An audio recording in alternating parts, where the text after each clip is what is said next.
starting the spoilers from the original Spider-Man. This video is purely for entertainment and does not infringe on copyrights or laws. The rights to the novel and image belong to the original author. We do not claim ownership. Don't like waiting and want to listen to this fanfic in full now? Subscribe to our Patreon, where you'll find the best fanfics. Chapter 26. Parker was walking on a quiet road with his damaged scooter. There were Mary Jane posters everywhere on the roadside, and he looked very lonely. In Professor Connors' class, Connors was explaining the knowledge on the stage. Parker was listening absent-mindedly, holding a notebook in his hand, on which were written words such as Batman fusion, excessive energy, and explosion. After the class, Parker called Mary Jane from a public phone, but no one answered. He could only leave a message. "Hi, Mary Jane, this is Peter.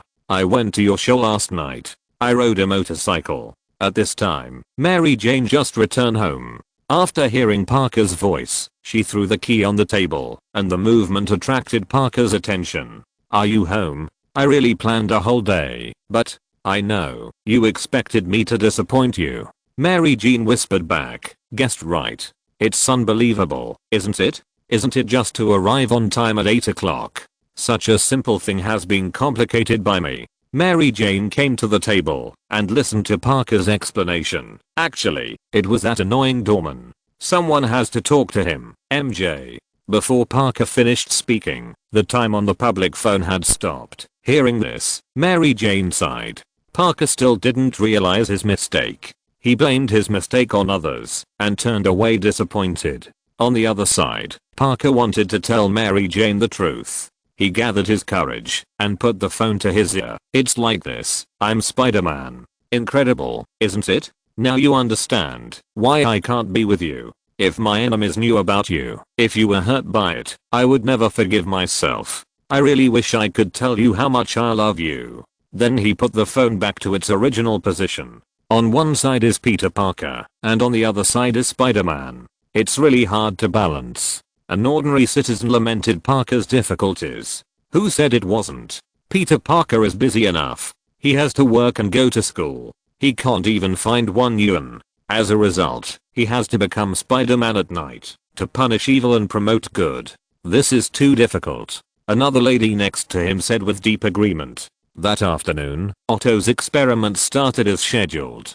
People from all walks of life were invited to his laboratory. Otto and Rose were welcoming the guests. Before starting the experiment, Otto told a joke to amuse everyone, including Parker and Harry. Although he thought it was terrible, everyone was amused. Otto's expression became serious. "Today, you will witness with your own eyes the birth of this new energy technology, based on nuclear fusion. A safe and sustainable energy source that provides cheap electricity for everyone." Then Otto introduced his assistants to everyone, who turned out to be 4 mechanical arms.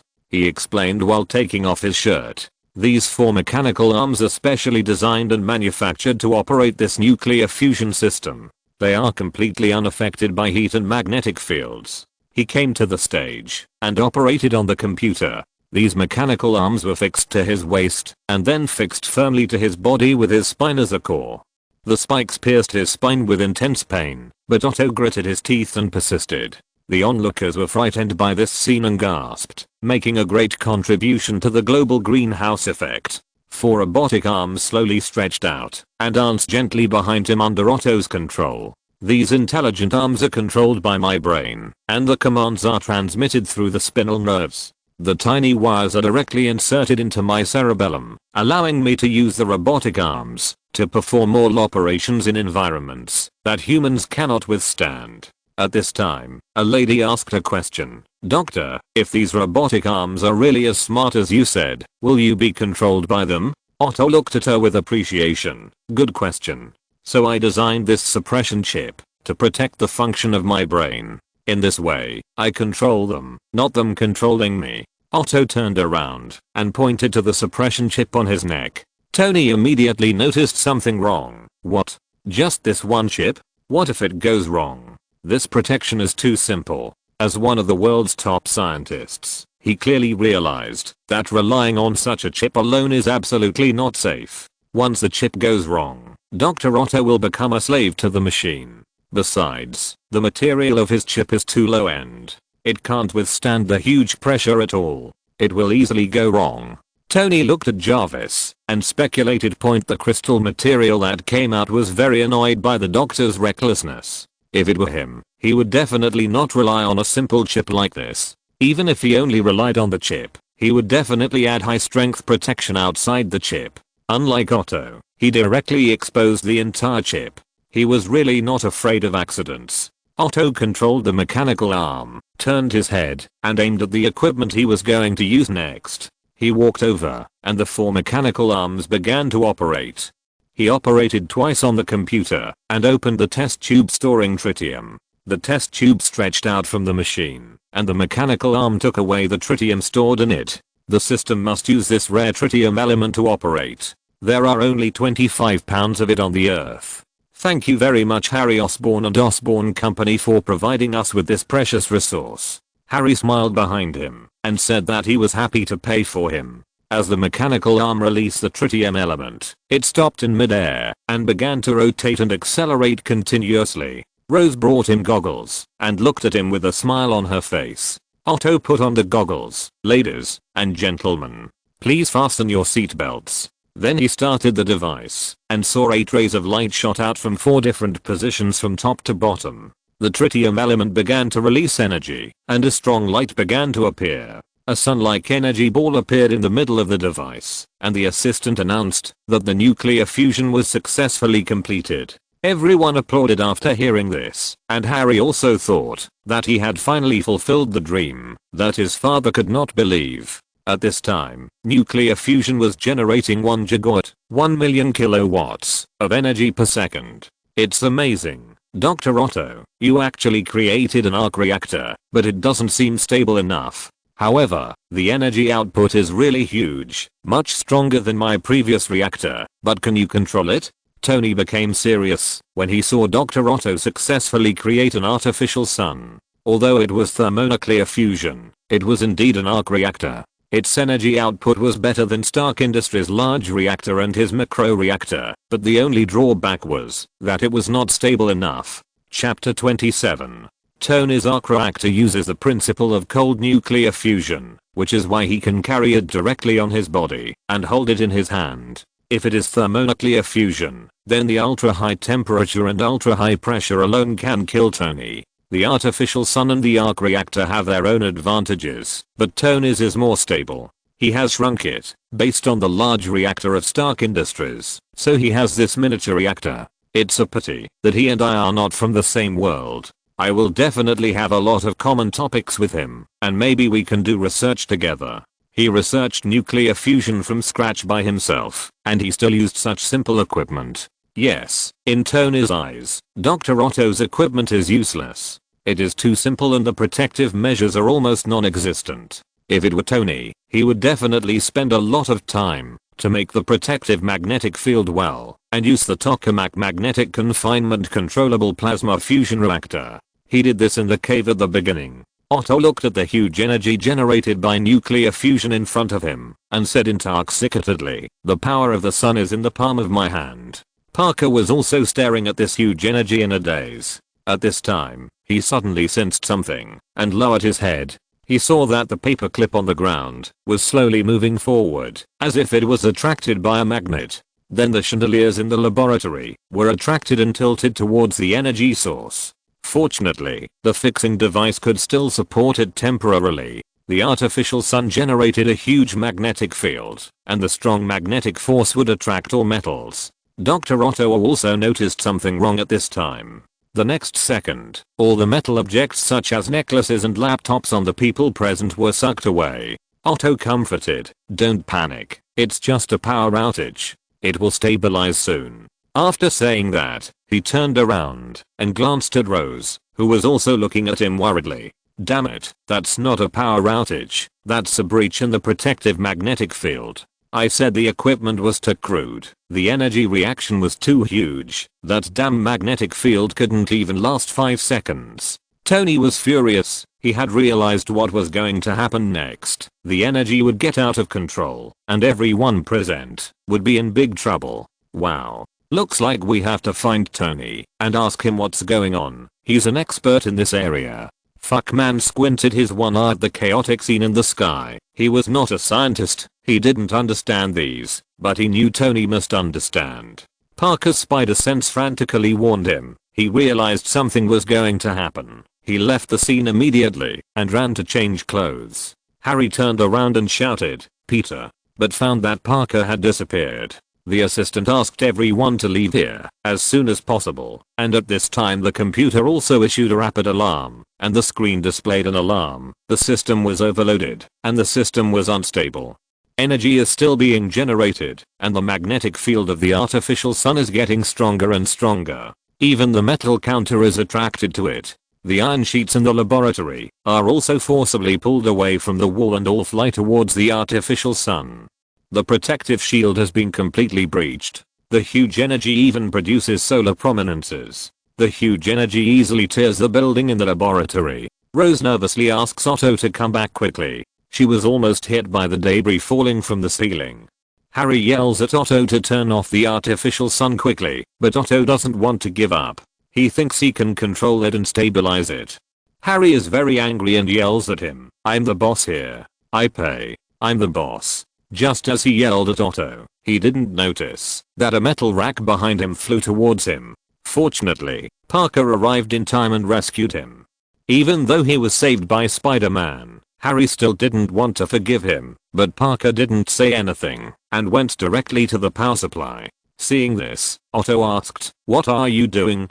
Turn off the power." After saying that, Parker fell down and tried to unplug the power supply, but Otto was already a little crazy. He didn't allow anyone to destroy his experiment. He yelled no and used his mechanical arm to knock Parker out. Parker flew out and hit the pillar heavily, knocking a big hole in the pillar. It can be seen that Otto's power was great. As the energy accumulated more and more, the magnetic field became stronger and stronger. The metal doors and windows could not support it and began to bend and deform. Rose, who was hiding behind the pillar, looked at this scene in horror. The next second, the doors and windows were broken, and a large amount of metal carrying countless glass fragments attacked her. She screamed in horror, and the broken glass reflected her face, and then she was swallowed by these fragments. Otto, who heard Rose's scream, immediately turning back, he took off his goggles and saw Rose falling down. He looked at her body, which had lost all signs of life, in disbelief, and shouted Rose's name.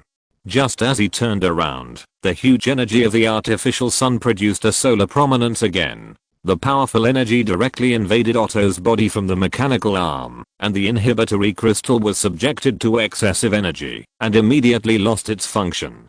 Parker finally climbed up. Seeing this scene, he rushed over and grabbed several huge power cords, pulling them out with all his strength, but Otto had already fallen down. Without power, nuclear fusion finally could no longer generate energy. After a small explosion, the artificial sun collapsed inward and disappeared without a trace. Damn it, Otto. What are you doing? Why don't you turn it off? Don't you realize that there is something wrong with the magnetic field shield? Why do you think you can control it? Tony couldn't help but curse. Otto was too arrogant.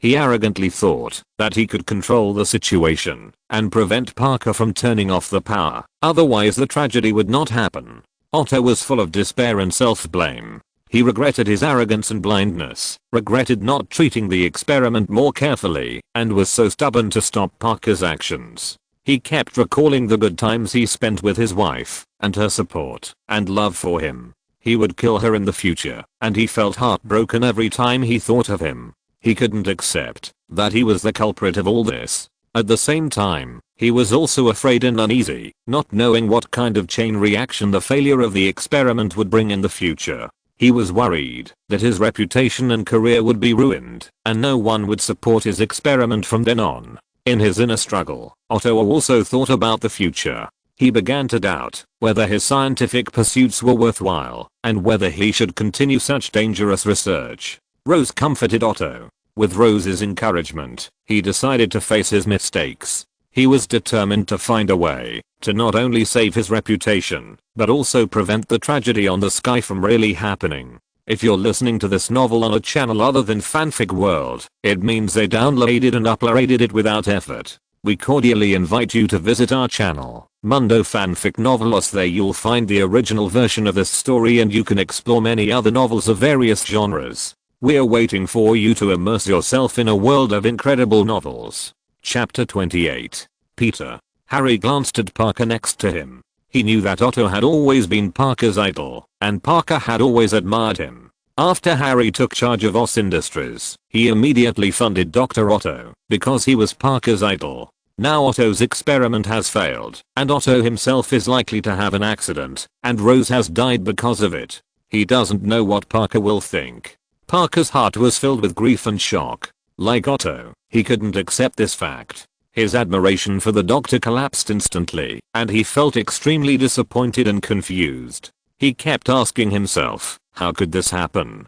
Dr. Otto has always been his role model and a symbol of wisdom and ability. He couldn't understand why such an outstanding person would encounter such a failure. However, in addition to grief, Parker also began to think, Harry, I'm fine. This is just a video of the sky screen. The doctor will fail in the future, but now we know it in advance, so next time, we will try to do better. He realized that the failure of the experiment was not the doctor's incompetence, but part of scientific exploration. Every scientist may face failure, which is inevitable in the pursuit of truth. Harry, can I go see him? He must be very upset now. I can understand his feelings, just like when I knew that I would kill Uncle Ben if I let the robber go. No problem, I'll call him now, and let the famous Spider-Man comfort him. Harry smiled. Although Otto failed, Harry still had confidence in him. After all, he was Parker's idol. He believed that, as long as he reviewed the process of this failure, he would succeed next time.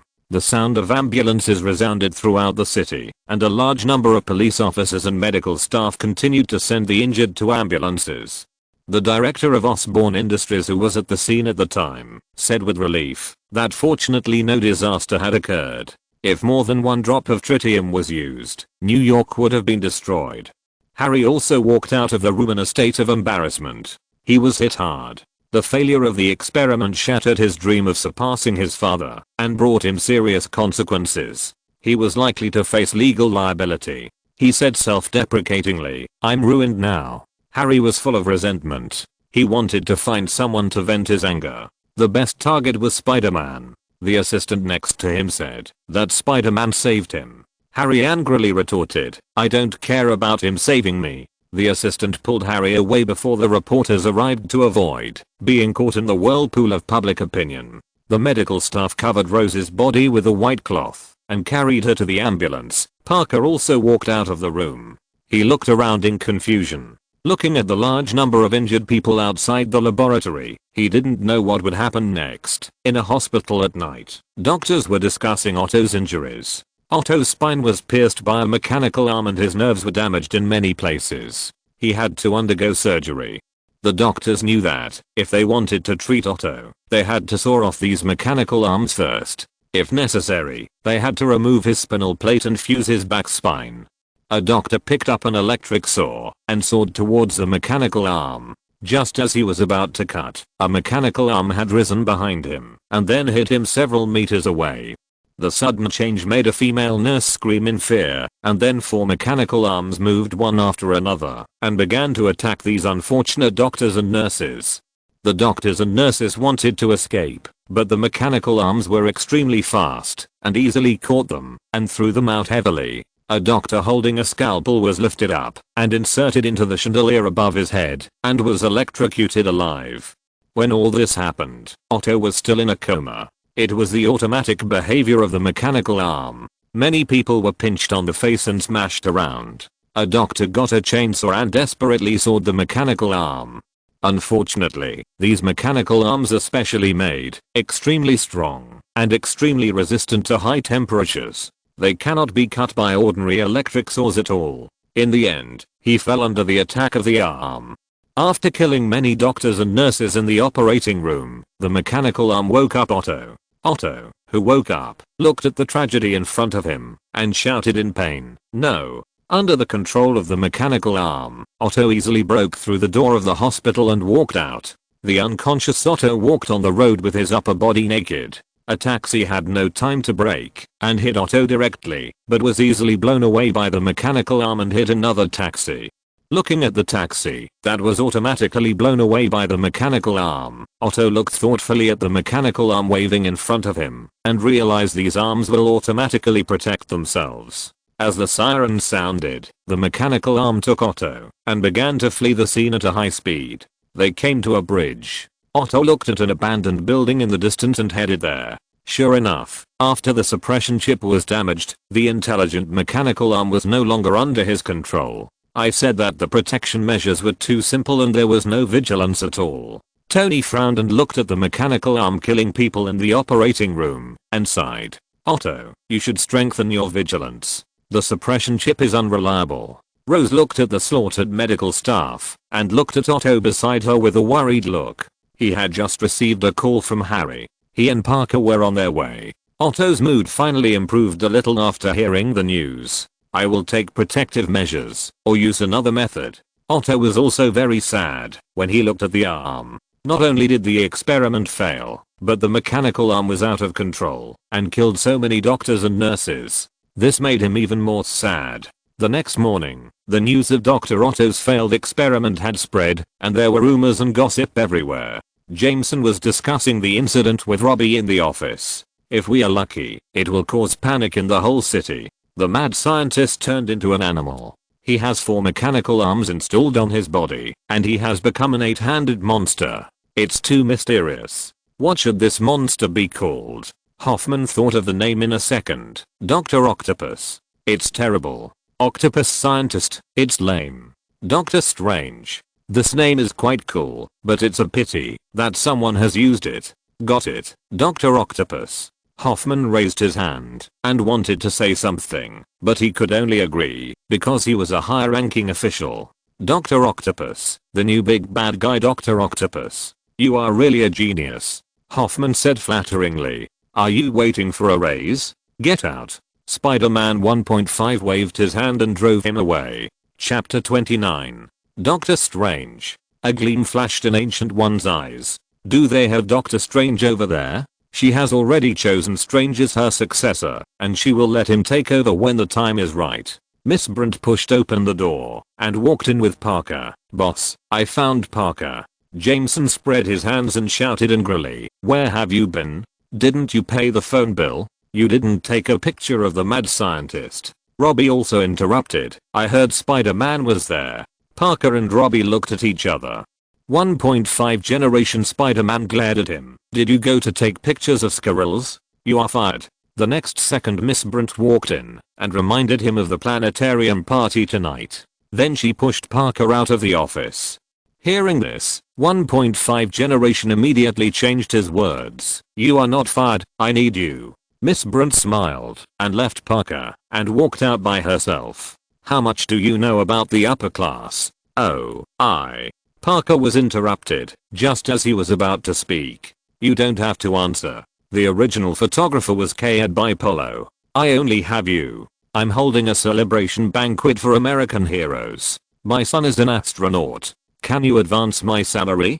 Parker's words made Jameson laugh, and that classic smile appeared at this time. After laughing and patting his thigh, he looked at Parker and shouted, are you serious? Are you standing there stupidly while I pay you? Tomorrow night at 8 o'clock, get out. In an abandoned wooden house by the Manhattan River, Dr. Octopus stood quietly on the floor, looking at the river, muttering to himself, my beloved Rose is dead, my dream is shattered, these terrible things should sink. He looked at the dancing mechanical arms in pain. Bury me at the bottom of the river too. Hearing Otto's words, the intelligent machines began to resist Otto's will. Otto felt another voice in his brain talking to him. At this time, he finally realized that there was something wrong with the suppression chip, but it was too late. He listened to another voice in his mind. Start over. Otto wanted to refuse. No. Peter is right. I miscalculated. But soon the intelligent AI controlled his mind, and he turned around abruptly. I can't have miscalculated. Didn't the nuclear fusion succeed? Another voice in his mind kept brainwashing him, and he also showed an evil smile. Yes. Let's start over and increase the shield. Make it bigger and stronger than the last time. But we need money. Go rob a bank? No point, no point, no. I can't commit a crime. Otto didn't want to commit a crime, but the mechanical arm didn't care about the law. It convinced Otto. That's right. Not fulfilling my dream is a sin. He showed an evil expression. Otto has been completely controlled by the intelligent arm. He turned around and looked at the river in Manhattan. The mechanical arm lifted him into the air. It's here. The energy of the sun is in the palm of my hand. No one can stop us. No one. Drive Otto is controlled by the mechanical arm. This is terrible. He will complete the experiment at all costs.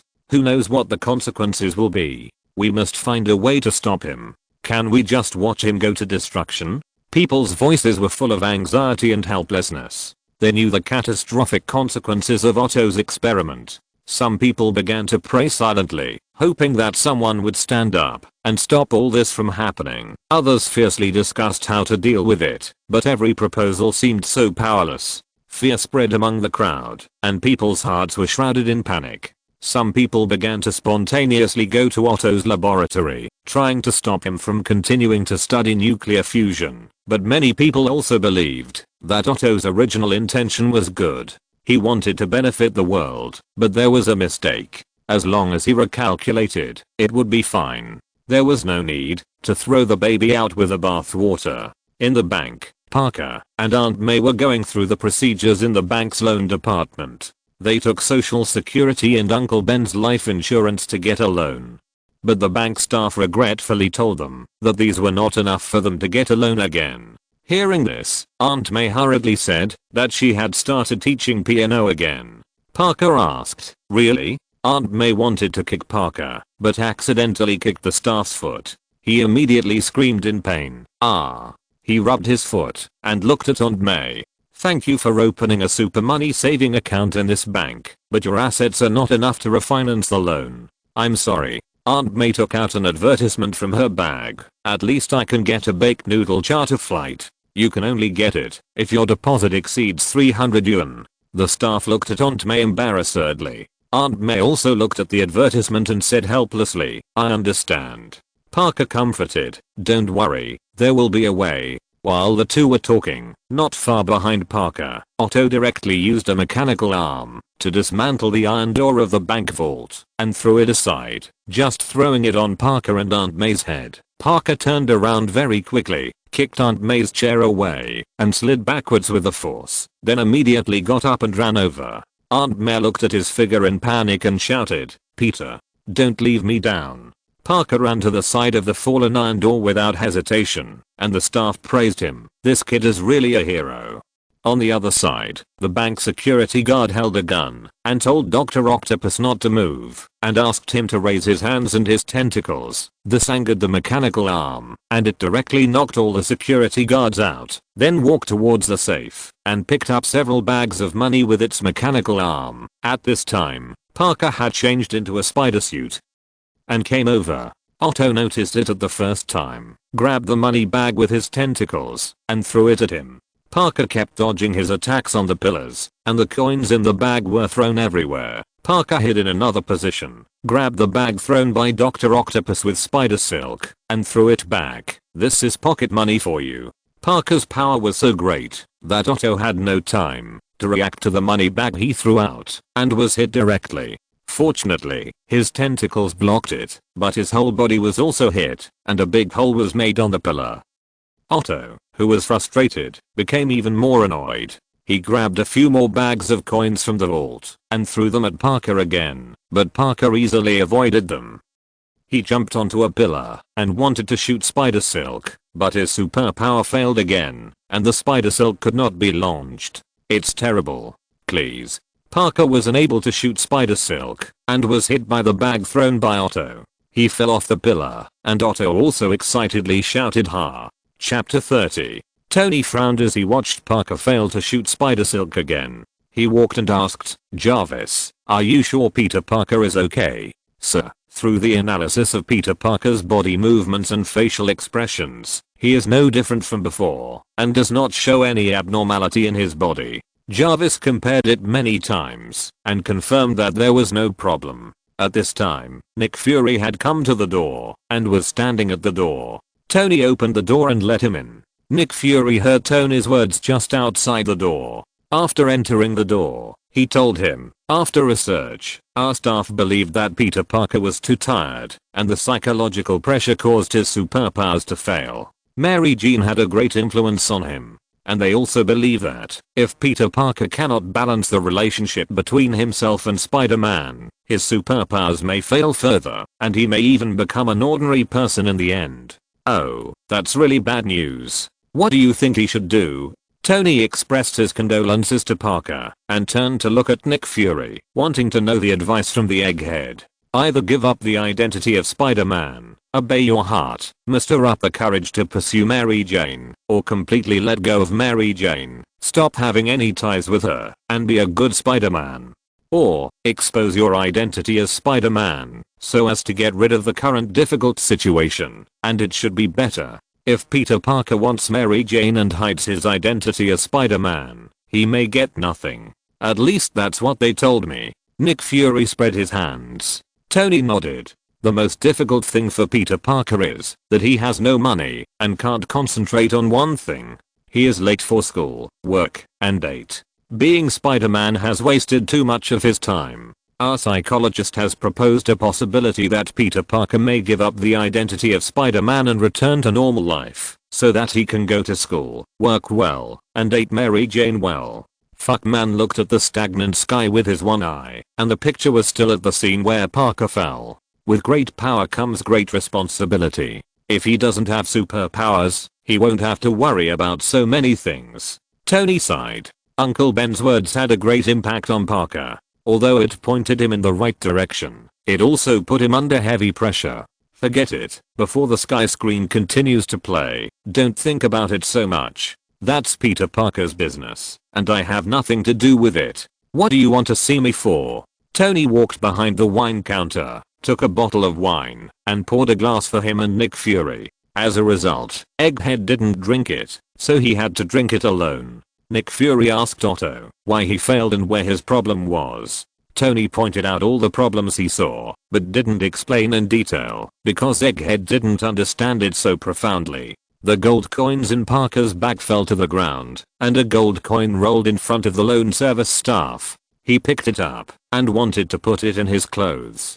Aunt May slapped him on the hand when she saw it. He let out another ouch, and the gold coins fell to the ground with a crisp sound. Who is he? Fire him. Immediately. Right now. The president of the bank was furious when he saw that his employee was dishonest and wanted to steal the gold coins during the chaos. As a result, the employee left the bank that day. Dr. Octopus grabbed Parker's hands with his tentacles and said to him viciously, "You pissed me off." Parker looked at him fearlessly. "I specialize in catching bad guys." "Then you're dead." Then the remaining two tentacles clamped Parker's head on the left and right, and Parker groaned in pain. Under the stimulation of pain, Parker's superpowers were restored. Both hands shot out spider silk at the same time. With a sudden force from both hands, the tables on both sides smashed towards Otto. Otto could only put Parker down, and used his tentacles to block the table on one side, tearing it in half. But when he looked back to the other side, the table had already come to him, and the tentacles had no time to block it, so they could only barely protect him. Otto was directly smashed out of the bank by the table and hit hard on a taxi waiting for the red light outside. Fortunately, the tentacles relieved the force, and he was not injured. Parker rushed towards Otto from inside the bank. Otto directly pulled out the two doors of the taxi with his tentacles, and threw them at Parker. Parker nimbly dodged the first door, but Otto saw that Parker had not landed yet, so he aimed and threw out the other door.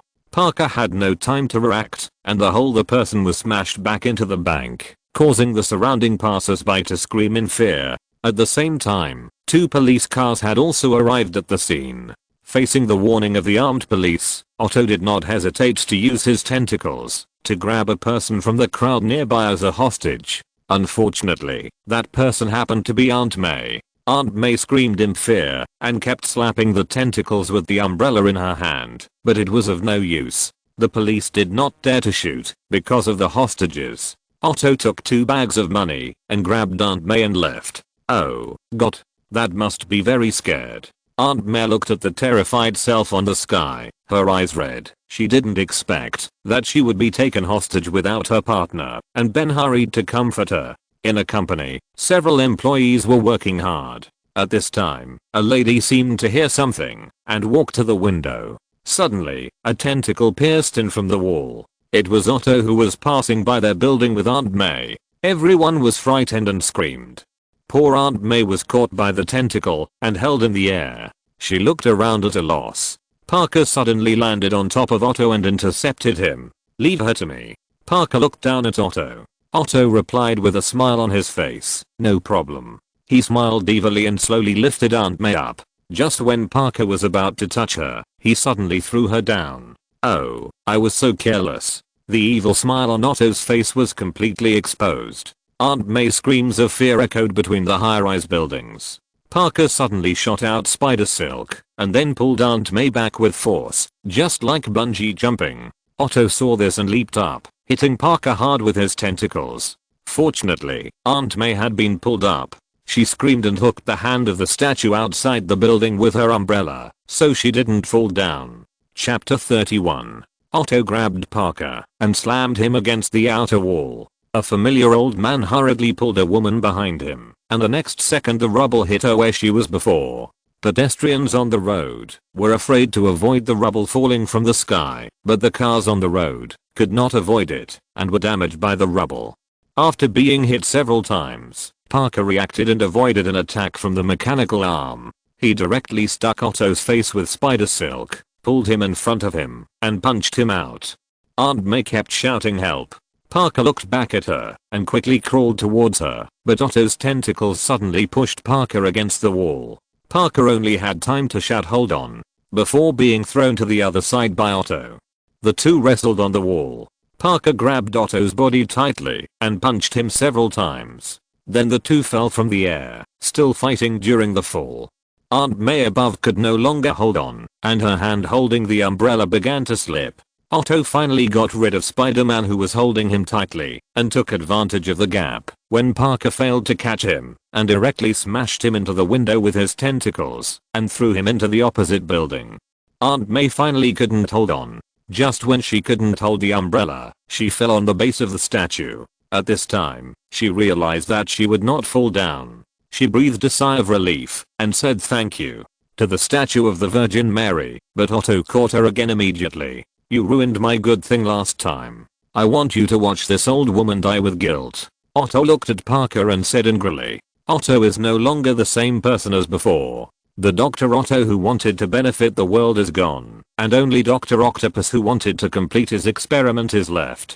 Tony sighed, feeling very sorry. "If you meet him, can you cure him? Or if someone else has the same situation, can you solve it?" Nick Fury glanced at Tony. In theory, Dr. Otto was controlled by the intelligent arm because the inhibitor chip was damaged and became the current Dr. Octopus. So as long as the inhibitor chip is reinstalled, it is possible to get him out of control. Tony thought for a while and said a plan, which is also the way Spider-Man will cure Otto in the future. But this inhibitor chip needs to be more protected. His original inhibitor chip has no protection at all and will break at the touch. Tony drank the wine in the glass and picked up the glass that Egghead didn't drink.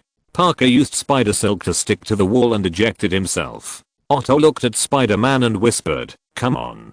At the same time, the mechanical arm hidden behind him suddenly opened, and a spike stretched out from it, and Aunt May was startled. Then she realized what Otto was trying to do and cursed, "Shameless." Then, as Dr. Octopus thrust out his tentacles, she smashed Otto's head with the handle of her umbrella. Parker caught the tentacles in time and was not stabbed. The intense pain made Otto unable to maintain his body and he fell to one side. At the same time, the tentacles also threw Aunt May out to help Otto stabilize his body. Aunt May screamed as she fell. Parker jumped down and used spider silk to close the distance between the two in the air. He successfully hugged Aunt May, then shot the spider silk upwards and left with it. After losing the hostage, the police were no longer polite and started shooting at Otto. Unfortunately, because of the distance, they all became masters of human body outlining. Otto turned to the other side of the building with 2 bags of money. The police lost sight of him and had to stop shooting. Parker hugged Aunt May and landed on the street. He said to her, "It's safe." Aunt May said to Spider-Man excitedly, "Thank you. Thanks to you for saving me." The passers-by saw that it was Spider-Man and gathered around. Parker said to Aunt May, "We defeated him." Aunt May said, "I defeated him." Ah. Then he turned and jumped, shooting Spider-Silk and left there. At the same time, a group of women chased up and shouted to Parker, "Take me, Spider-Man. Take me." Parker ignored them, swinging on the Spider-Silk between the high-rise buildings, and soon disappeared. "You have done a great job, May." Uncle Ben laughed. If Aunt May hadn't given Otto a heavy blow at the last moment, Parker might have been in danger. "It's good to be able to help Peter." Aunt May also burst into tears and laughed. The planetarium party was crowded with people, and people gathered together to talk. Parker also here. He just wanted to pick up a snack, but someone took it away first, so he could only smile helplessly. Seeing an old man and an old woman passing by, Parker wanted to take a photo of them, but found that the lens cover was not taken off. When he took it off, the old couple had been called away. At this time, Harry was at the bar. After watching the waiter pour a glass of wine and want to put it away, Harry grabbed it and said, "Don't take it away." But he accidentally bumped into the first glass of wine. The bartender could only let him go. Harry took a new glass and Parker came over. He put his arm around Harry's shoulders. "Hey, don't take it too far, brother." Harry looked at him. "Why not? Isn't this a party? If you pin your hopes of fame and fortune on a lunatic, and the result is nothing, will you drink to drown your sorrows? And your bug friend?" Hearing this, Parker said, "Don't mention him tonight, Harry. Anytime, 24 hours a day, until I find him." Harry looked at him coldly. As the two looked at each other, the voice of Spider-Man 1.5 sounded in the distance. "Parker, Parker, Parker, are you deaf? I called you twice." He hurried over in a suit and took Parker away. Harry looked at Parker's receding figure and drank the champagne in the glass. Jameson pushed Parker. "Did I pay you to come and taste champagne?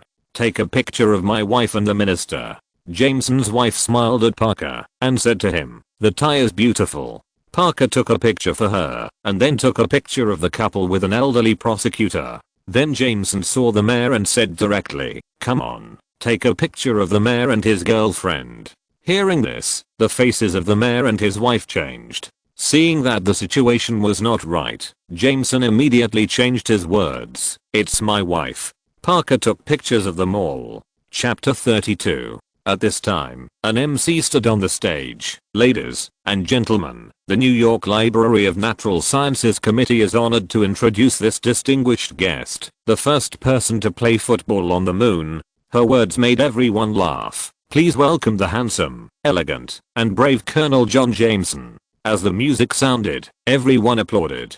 John walked out with Mary Jane's hand in his. The moment Parker turned his head and saw Mary Jane, the smile on his face disappeared immediately, and he stared at her blankly. Mary Jane also found Parker in the crowd. After the two looked at each other, Mary Jane shifted her gaze, and Parker looked lonely. In the second half of the party, Parker pushed the door and walked out. Seeing that there was still a snack, he wanted to take it, but he was beaten to it again. Then he saw Mary Jane, who was alone not far away. Parker came behind Mary Jane and greeted her. Parker wanted to explain and apologize to Mary Jane, but Mary Jane said she had heard enough of this. Mary Jane looked at Parker painfully. "I can't always think about you. It's too painful." Parker wanted to recite a poem for Mary Jane to express his feelings, but Mary Jane didn't want to accept it anymore and interrupted Parker. Seeing this, Parker could only change the subject and said, "What do you want to drink? I'll get it." But Mary Jane still refused him. "I came with John. He will help me get it." Parker whispered, "John." Mary Jane said to Parker, "By the way, John has seen my performance 5 times. Harry has seen it twice. Aunt May has seen it once. My sick mother has gone to see it, and my father even went backstage to borrow money to buy tickets. But my best friend, the one who cares about me the most, can't even arrive on time at 8 o'clock. For so many years, he has been just an empty seat to me." After saying that, he left directly. Mary Jane's words left Parker speechless. Parker was in a very bad mood. Seeing the waiter passing by with a glass of wine, he picked up the last glass and wanted to drink it all, but found it was empty. Oh, again. This seems to indicate that Peter Parker's life is always unsatisfactory. He wants something, but never gets it. Tony sighed as he watched Parker repeatedly trying to get food and drinks, but always got nothing. Fuckman agreed and gave a thumbs up. The party is still going on. Parker stands there blankly, as if he is not in the same world as the people at the party. At this time, the drunk Harry comes over. You make me angry. You only know Spider-Man, but ignore your best friend. He killed my father, but you always protect him. Because you rely on him for food. Parker wants Harry to calm down, but Harry's anger is even more intense. Don't push me. Don't pretend to be my friend. You took Jane away from me. You took away my father's love. You don't want to hand over that monster and watch my father being killed, right? Harry slaps Parker hard. Parker doesn't react for a while. Harry asks him, is it? Right, brother? Then he slaps him again. Parker is stunned. Seeing this, Harry's anger subsides a little, and he turns away. Oh, Harry. How could he do this? Aunt May looked at the beaten Parker, and felt very sad for him. No one knew Peter Parker's difficulties. Sorry, brother. Harry looked at what he had done and apologized to Parker. Parker hurriedly said, it's okay, I can understand you. We are brothers, aren't we? Parker's smile made Harry hug him. You two are really good brothers from different fathers and mothers, right, Otto? Rose said to Otto with a smile. Yes, you have a great relationship. Don't let misunderstandings destroy your relationship, Peter. Otto cheered up with Parker's encouragement and decided to prove himself and make up for his mistakes on the Sky Curtain.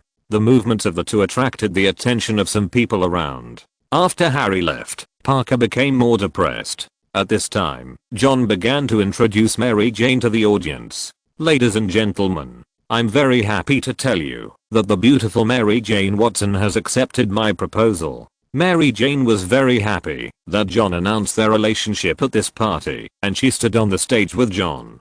Parker felt dazed and confused. Jameson exclaimed, what a surprise, Parker. Wake up, take pictures. At his call, Parker came back to his senses, took a deep breath, and started taking pictures. In the night sky, Parker, wearing a spider suit, shuttled between high-rise buildings, but failed to launch spider silk again. He looked at his hands in horror. Oh, no. Then the whole person fell down again, and his back hit the trash can heavily. It hurts me just looking at it. Not to mention him. Rod also came to Tony's house and saw Parker falling on the trash can not long after entering the house. This is different from the last time he fell on the exhaust pipe. This time he was hit by the corner of the trash can. Parker took off his mask and tried to launch spider silk again, but still failed. Parker looked at his wrist in confusion. What's wrong with me? He looked at his hands and raised his head to look at the wall beside him. He came to the wall, looked at his palms, and began to try to climb up, but suddenly lost his grip and slid down. After he barely stabilized, he just breathed a sigh of relief, and then he completely lost his grip on the wall and fell into the alley. Parker was lying next to the trash can, turned his head, and found a bundle of newspapers. He picked up a piece at random, but found that his myopia was back, and his superpowers officially began to fail. Ability, responsibility, ideals conflict with his family, friendship, and love. Superpowers make his life a mess. His heart doesn't want to have superpowers anymore, so his superpowers will fail. That's right.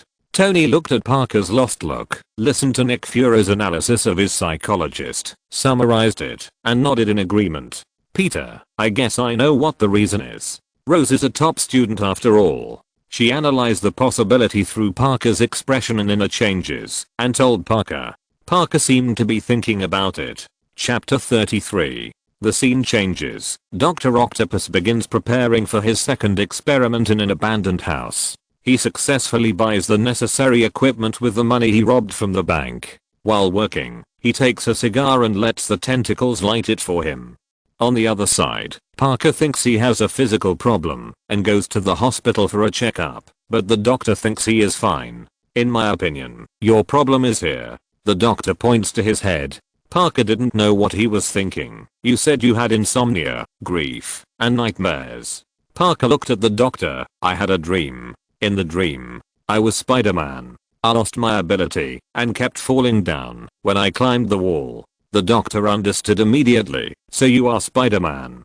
Parker immediately explained. In my dream. It was obvious that the doctor didn't believe a word of his explanation. He added, actually, this is not my dream, it's the dream of a friend of mine.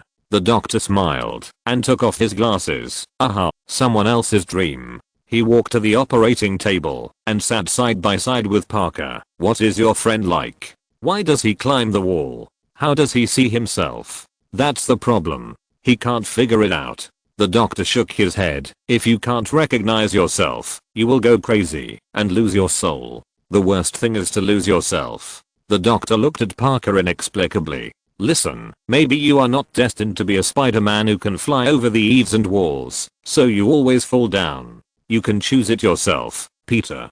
Parker nodded thoughtfully. He said to himself, I can choose. The doctor nodded gently beside him. The doctor must know Peter's identity. He realized the problem of Peter Parker, so he advised Peter to choose his own path.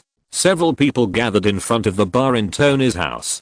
Tony and Rod clinked their glasses and said, as long as you are not a fool, you know that his friend is himself. Making friends out of nothing is a skill that everyone can do. Rod complained about Parker's poor cover-up.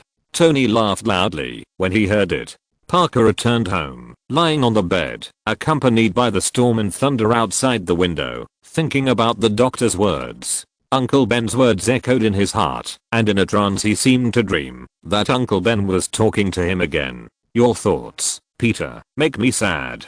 Don't you understand? I'm in love with Mary Jane. Peter, the integrity, fairness, and justice we have been talking about. I have always hoped that you can bravely bring these dreams to the world. In the dream, Parker looked at Uncle Ben. I can't live in your dream anymore. I want my own life. God has given you extraordinary talents, Peter. The greater the ability, the greater the responsibility. Hold my hand, child. Ben hoped that Parker would agree to him, but Parker refused him with tears. I'm just Peter Parker. I'm no longer Spider-Man. No longer.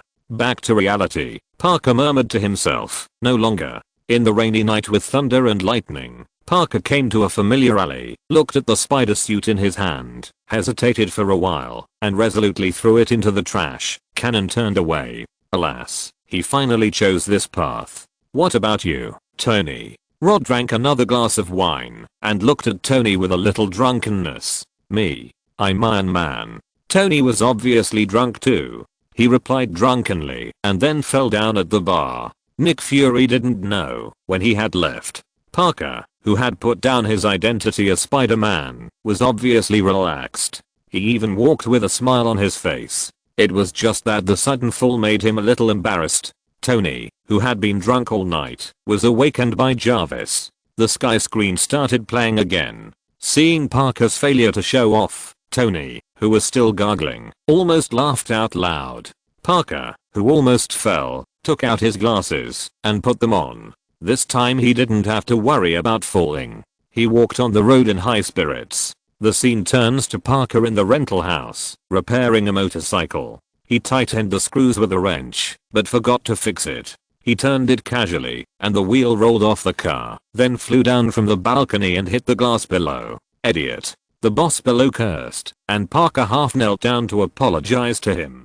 Ha ha ha. Clumsy brother. Harry laughed and hugged Parker's neck. With the salary paid by the police, Parker's now's life is much better than before, and he doesn't have to go out to work anymore, but he probably won't be able to be with Harry when school starts. Parker bought a hot dog from a roadside stall. As soon as he walked to the side of the road, he saw several police cars whizzing by and several policemen running. Parker turned his head to look in the direction of the chase. Thinking that he was no longer Spider-Man, he took a hard bite of the hot dog and turned around.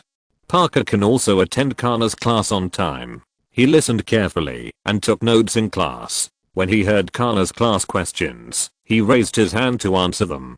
After class, Connors told Parker that he was very satisfied with his performance today and encouraged him to keep going. Encouraged Parker also smiled, and it can be seen that he was happy from the bottom of his heart. At night, in the musical theater, Parker arrived at Mary Jane's stage play as scheduled for the first time. Mary Jane was speaking her lines on the stage, and suddenly saw Parker in her seat. She was stunned for a moment and even forgot her lines for a while. The director backstage tried to remind her in a low voice, "I'm very happy." Mary Jane finally came back to her senses and took over the actor's lines. Seeing this, the director backstage finally breathed a sigh of relief. And by coincidence, the actor's lines were exactly what Parker wanted to say. After the stage, Parker and Mary Jane walked side by side. Parker looked at Mary Jane and said, "You acted really well. This scene is also very good. Why didn't you tell me before you came?" Mary Jane looked at Parker in confusion. Parker explained, "I was afraid you would tell me not to come." Mary Jane turned her head away embarrassedly. Then she turned her head and looked at Peter Parker carefully. She was very surprised by Parker's transformation. "You seem to have changed." Parker lowered his head and looked at himself, smiled and said, "I wiped my leather shoes, ironed my pants, and did my homework. I started to study hard now." Mary Jane was very happy with Parker's transformation, but it was too late. Chapter 34. Parker wanted to invite Mary Jane to eat fried noodles, but Mary Jane told him, "Peter, I'm getting married." Parker was silent for a while, but still looked at Mary Jane with a smile. "I often imagine you getting married on the top of the mountain." Mary Jane asked after hearing this, "Who's the groom?" Parker looked at her. "You haven't chosen yet." Looking at Parker's eyes, Mary Jane said disdainfully, "Do you think that coming to see my performance will make me regret my marriage?" Parker hopes to win back Mary Jane. "You said you love me. Let's be together like before. I used to think that there were many things that needed to be done by me, but now I don't have to." Mary Jane said regretfully, "It's too late." "Think about it?" "What to think about?" "Let's continue our past." "Where to start?" "We have no fate at all. How can we continue without the past, Peter?" Mary Jane was a little annoyed by Parker's fantasy. "It's not that simple." "Of course you think so. You always complicate things. You don't understand." Mary Jane sighed, and Parker tried to convince her. "I'm no longer an empty chair. I'm different from before. If you punch me, I'll bleed." Parker looked at Mary Jane with hope, but Mary Jane looked helpless. She said goodbye to Parker and told him that she would hold the wedding in the church. Before leaving, she looked at Parker and said, "You have indeed changed." Parker also smiled. "Harry, help me take care of her, okay?" Parker lowered his head and patted Harry's shoulder. He had a crush on Mary Jane for a long time, but in the end he still wanted to help Harry and her, so that he would not have to worry about the future. Harry didn't speak, but just looked at him quietly. He had been in contact with Mary Jane recently, and their relationship was gradually heating up. Mary Jane also knew that Parker decided to be a good Spider-Man and didn't want to be trapped in a relationship. In the Daily Bugle, Spider-Man 1.5 is talking to his wife. "Honey, we agreed to have a wedding, not to bankrupt us.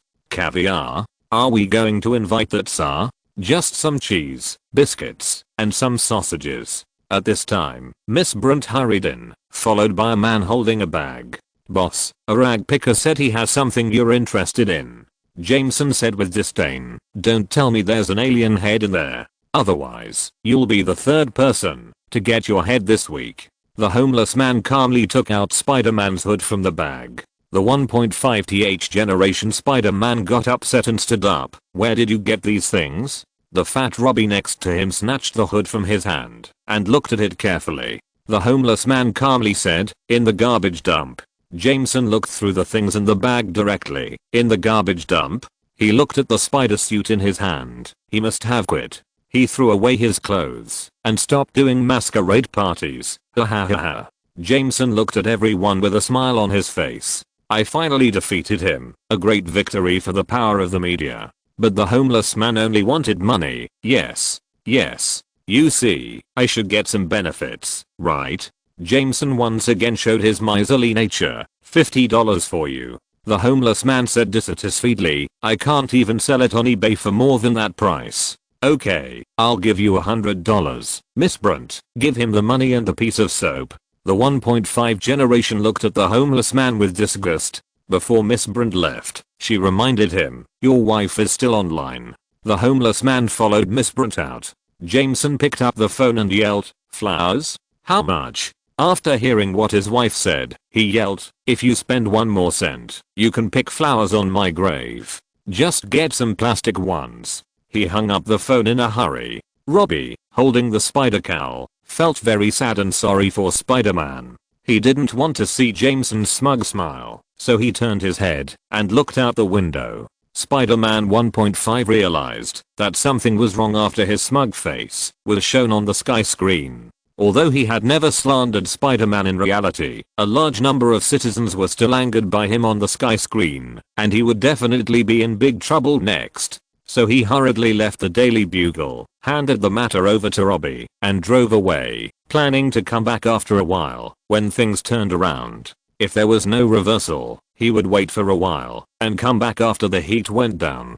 With the Daily Bugle, newspapers began to be sold continuously, and the news that Spider-Man had lost his suit became widely known. Singers on the street who originally praised Spider-Man began to use songs to ask where Spider-Man had gone.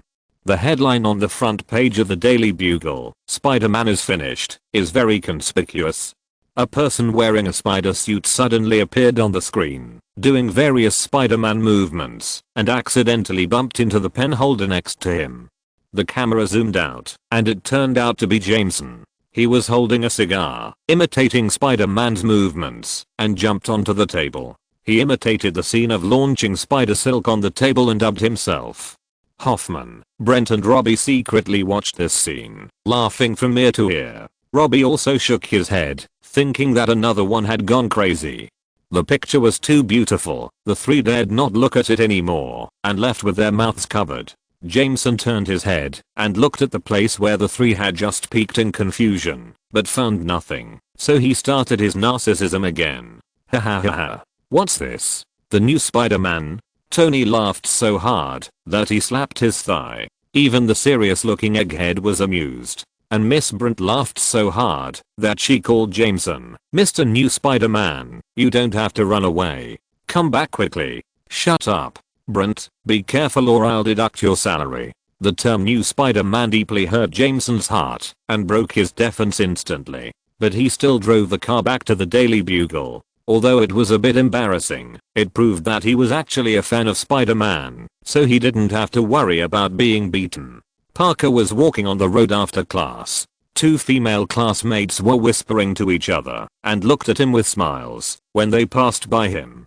Parker felt better when he saw this. When passing by an alley, Parker saw two people robbing a boy. The boy fought hard and tried to escape, but was grabbed by his clothes and couldn't get away. The smile on Parker's face disappeared. He turned his head and turned his back to them, not wanting to see the scene again. The boy began to shout for help, and Parker left there with a heavy heart. The kindness and justice in his heart are still there, but he has been crushed. Peter Parker.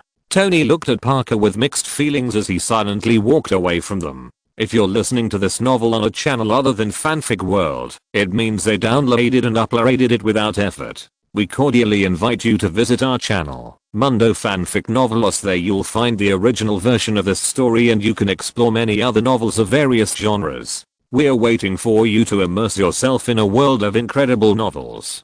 Chapter 35. When Parker arrived at Uncle Ben's house, Uncle Ben, who had been waiting for him for a long time, immediately invited him to sit on the sofa. "Parker, it's hard for you. Maybe I put too much pressure on you, which makes you so tired." Uncle Ben recalled the Peter Parker who was himself again. He could clearly see that the difference between him and before was huge. Parker was too tired to be Spider-Man. He had to work, go to school, and fight criminals at night. This made Parker physically and mentally exhausted, so that he couldn't do anything well. When he gave up his identity as Spider-Man, he was obviously much more relaxed, with a smile on his face. He could attend class well and would not be late. "Uncle Ben, don't worry. The school has communicated with me. The principal told me that he gave me the right to be late for class. My course will be specially filmed so that I can check and make up for the omissions later." Dr. Khan has also called me and told me that I can ask him if I don't understand anything. And I have a salary now. The salary given by the police station is enough for me to use. I don't need to work extra. Don't worry. And Mary Jane, I believe Harry will take good care of her. Parker watched the video of the sky curtain and let go of many things. As a bystander, he also understood that he probably couldn't give Mary Jane what she wanted. He didn't want Mary Jane to get into trouble because of him. Although it was quite troublesome now, fortunately no one dared to take advantage of her. After all, those who took action against her had to consider whether they could afford Spider-Man's revenge. Uncle Ben nodded, and the conversation between the two lasted for a long time until Aunt May interrupted their conversation with food. The scene changed. Uncle Ben's tombstone appeared in everyone's eyes, and Aunt May's voice sounded, "He just left like this. God is so unfair. He was a peaceful person. This is all my fault." Aunt May put a bouquet of flowers in front of the tombstone. Parker stood behind her and watched. It turned out that today is the second anniversary of Ben Parker's death. At Aunt May's house, she poured a cup of tea for Parker. Parker comforted Aunt May not to blame herself. Aunt May also knew that it was wrong, but Parker wanted to take the subway at that time. Uncle Ben wanted to drive Parker. If Aunt May persuaded Uncle Ben not to go at that time, now the three of them can sit together and drink tea. Parker heard this and thought again that he let the murderer who killed Uncle Ben go. His emotions rolled in his heart, and his inner regret became stronger. He looked at Aunt May, sighed softly, and said to Aunt May, "I'm responsible." Aunt May looked at Parker in confusion and asked, "Why?" "Because Uncle Ben's accident is all my fault." "But you were in the library. You were doing homework. He sent me to the library, but I didn't go in at all." Aunt May's face changed. "What did you say?" "I went somewhere else at the time, to a place where I thought I could win some money, because I wanted to buy a car and let Mary Jane looked at me with new eyes. It happened so suddenly. I won the money, but the man refused to pay it, and then he was robbed. The robber ran towards me at that time. I could stop him, but I wanted to. Revenge." Parker said with a little pain and absent-mindedness, "I'll let him go. I'll let him get away." He sighed again. He wanted to get a car, so he robbed Uncle Ben's car, but Uncle Ben refused, so he shot Uncle Ben. Aunt May stared at Parker with wide eyes. She never thought that things would be like this. Uncle Ben was killed that night because he was the only one who did the right thing at that time. Later, when he died, I held his hand. Parker put his hand on Aunt May's hand. "Many times, I wanted to tell you all this." Aunt May slowly pulled her hand back and looked at him in disbelief. She slowly stood up and walked straight upstairs. She didn't want to cry in front of Parker. "Finally you said it out, Peter Parker. You should feel better now, right?" Pepper said beside Tony. Tony was in high spirits today and came to Stark Industries. The two looked at the sky together. "Ah, that's true. Say it out. You don't have to keep it in your heart." Tony nodded in agreement. Then Rod also came. The two had something to talk about today. Seeing this, Pepper gave up her seat to them and went out to work. The scene changed. Otto used a mechanical arm to adjust the position of the equipment. The camera zoomed out. The equipment was completed, and only the raw materials were missing. Amid lightning and thunder, Harry was in his villa, watching the report about Spider-Man, and slammed the table hard. He shouted angrily, "Where are you?" Butler Bernard came over and said to Harry, who was drinking alone, "It's late. I'm going home, sir." Harry replied casually, "Okay." Seeing Harry's depressed look, Bernard couldn't help but said, "Your father is only troubled by work." Harry didn't comment. "Good night, Bernard." After Bernard left, Harry took the wine glass and walked to the balcony. Accompanied by the sound of lightning and thunder, a vibration sound came and got closer and closer. Harry felt something and walked to the balcony carefully. When he was about to look down, a mechanical tentacle suddenly stretched out and knocked him to the ground. The wine glass in his hand also flew up. Just when the wine glass was about to break, a mechanical arm suddenly caught the glass. Harry looked closely and saw that Otto was standing on the wall of his balcony. Otto looked at Harry and said, "Hello, Harry." Harry looked at Otto, the uninvited guest, and asked, "Otto, what do you want?" Otto took a sip of wine and said calmly, Tritium is hard to come by. I want more this time. The tentacle threw the wine glass and smashed it on the wall. He slowly approached Harry. Harry heard what Otto said and said in panic, "More tritium? Are you crazy? You will raise the city to the ground. Madman." Hearing Harry's words, a tentacle attacked him directly. Harry wanted to escape, but the tentacle was obviously faster than him. It grabbed his calf, lifted him upside down, and put him outside the balcony. Harry was frightened and screamed, "Hey, hey, stop, stop." Looking at the scene below, Harry shouted, "Put me down. Let's make a deal." Otto smiled slightly, picked up Harry, and put him on the ground. Harry stood firm with lingering fear, looked at Otto and said, "Kill Spider-Man, and I will give you the tritium you want." Then Harry changed his words again. "No. I changed my mind. I want to live." Otto stared at Harry. "How can I find him?" Harry took 2 breaths and said, "Peter Parker." Otto said puzzledly, "Parker?" Harry explained to Otto, "He took pictures of Spider-Man for the Daily Bugle, and he can tell you where Spider-Man is." After hearing this, Otto left directly and asked Harry to prepare the things. Harry was worried that Otto would hurt Parker, so he chased him and shouted at him, "Don't hurt Peter." Chapter 36. The latest newspaper has a headline that reads, "Crime rate rises by 75%. Where is Spider-Man?" Parker is in front of a store, reading the headlines of the newspaper, not knowing what he is thinking, when he suddenly hears a woman shouting nearby, "Help! Help!" Parker walks over and sees a house on fire. He subconsciously wants to take off his coat when he sees this, but suddenly finds that he is no longer Spider-Man. His movements stagnate there. He slowly lets go and retreats back in a state of despair. Oh, but he is no longer Spider-Man. He can't go to the fire to save people. An old white lady said with a worried look on her face. Alas, Peter Parker is no longer Spider-Man, so there is no need for him to risk his life to save people. Looking at the blazing fire, a firefighter is very clear about the danger of such a fire, and ordinary people will die if they go in. "Peter Parker, what would you do?" A very beautiful girl with blonde hair looked at Parker, who was slowly retreating, looking at him with some expectation. At this time, the awning on the upper floor fell down due to the fire, causing the people on the side to exclaim. A black man ran out from the side and asked a woman, "Alyssa, the daughter of the Chen family is missing. Have you seen her?" There were people on the side who kept shouting to call the police and help. Although Parker was no longer Spider-Man, he still rushed over, ran to the side of the black man, and asked the black man who was shouting for help, "Is there anyone else in the building?"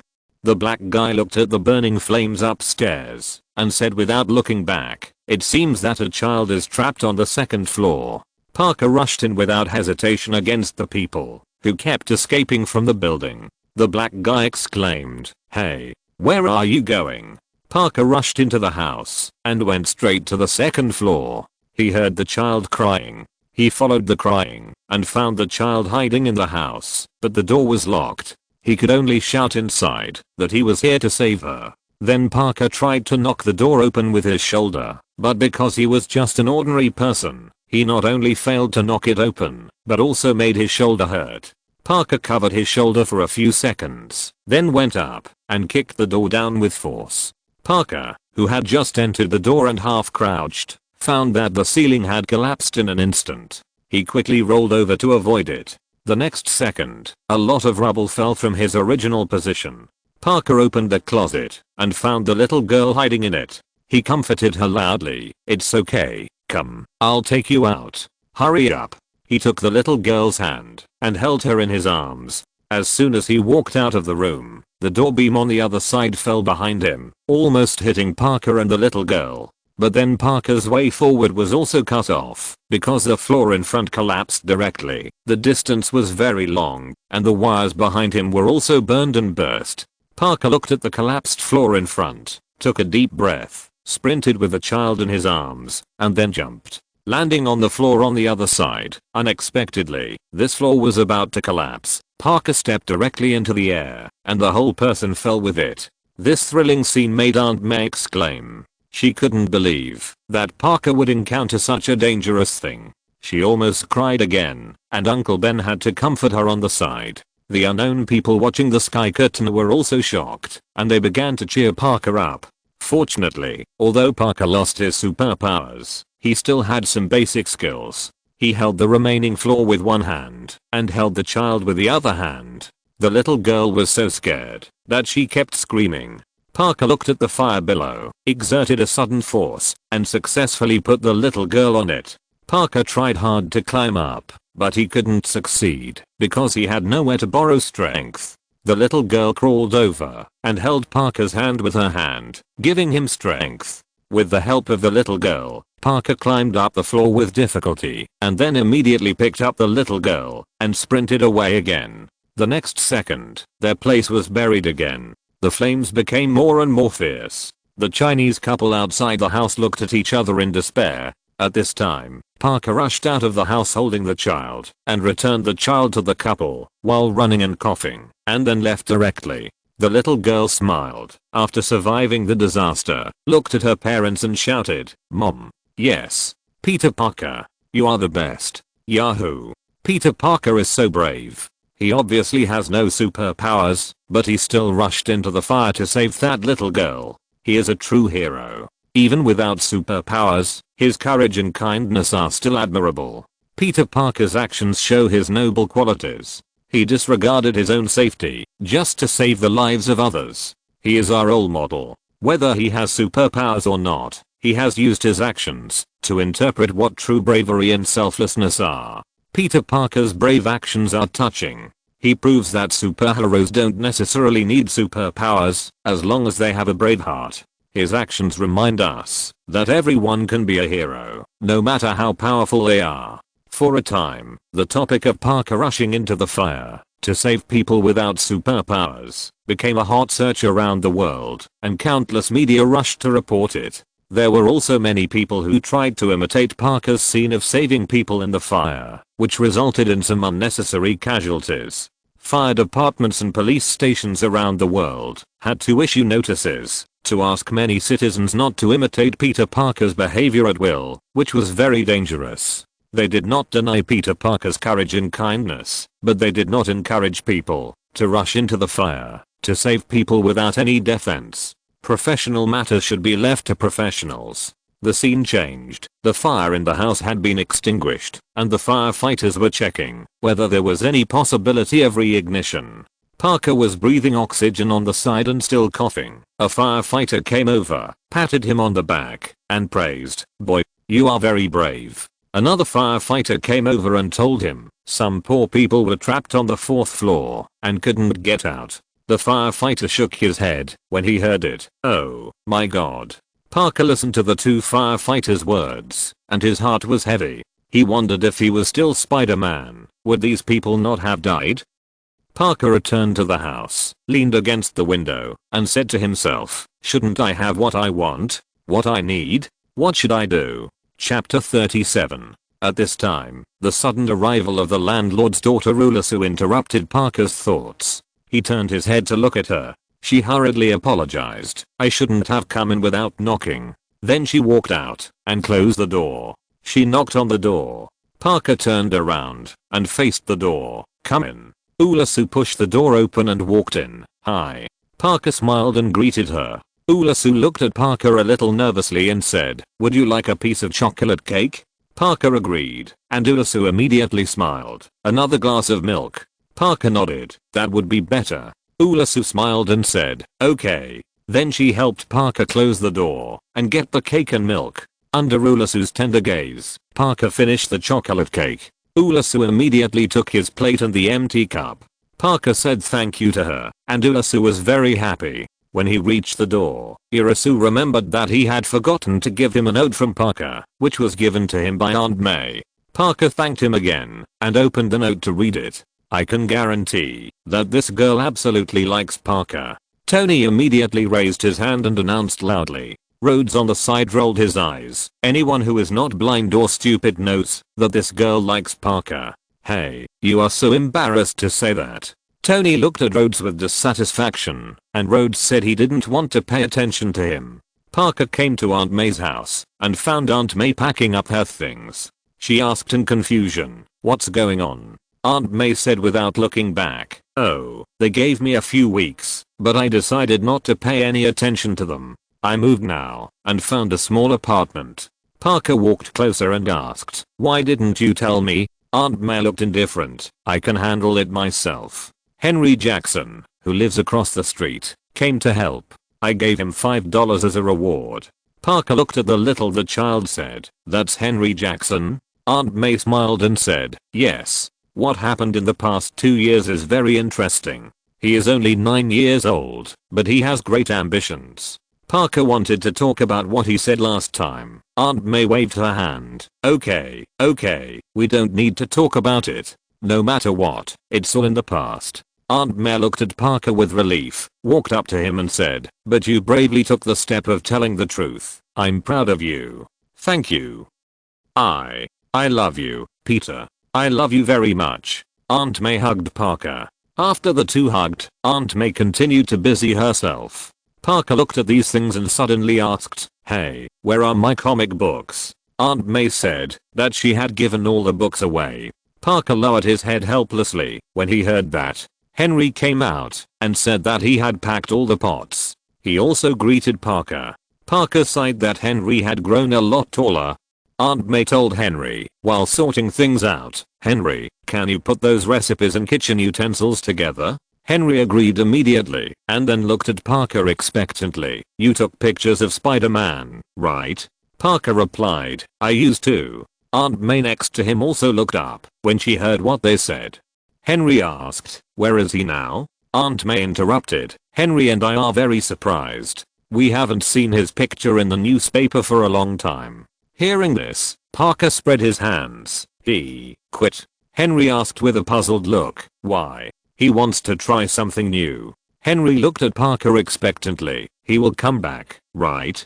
Parker didn't know how to explain to him, so he could only answer, "I don't know." Henry turned around and went to work with a little disappointment.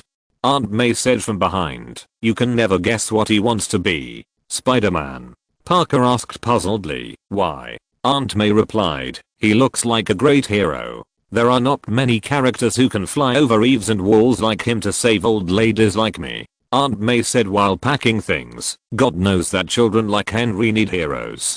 Selfless and fearless heroes who dare to sacrifice will be role models for everyone. Everyone loves heroes, and people will line up for them and scream and cheer their names. Many years later, they will still talk about how they waited in the rain just to see his style. The person who taught them to hold on for one more second, no matter what the situation is." She turned her head and looked. "I believe that we all have a hero in our hearts who teaches us to be honest, gives us strength, makes us noble, and finally allows us to leave this world with dignity. Although sometimes we need to compromise and give up what we want most, even dreams." Spider-Man is such a hero to Henry. So he wants to know where Spider-Man is? He needs him. Parker looked at Aunt May and nodded, not knowing what he was thinking. Aunt May asked Parker to help her move the table into the warehouse and asked him to be careful not to get hurt.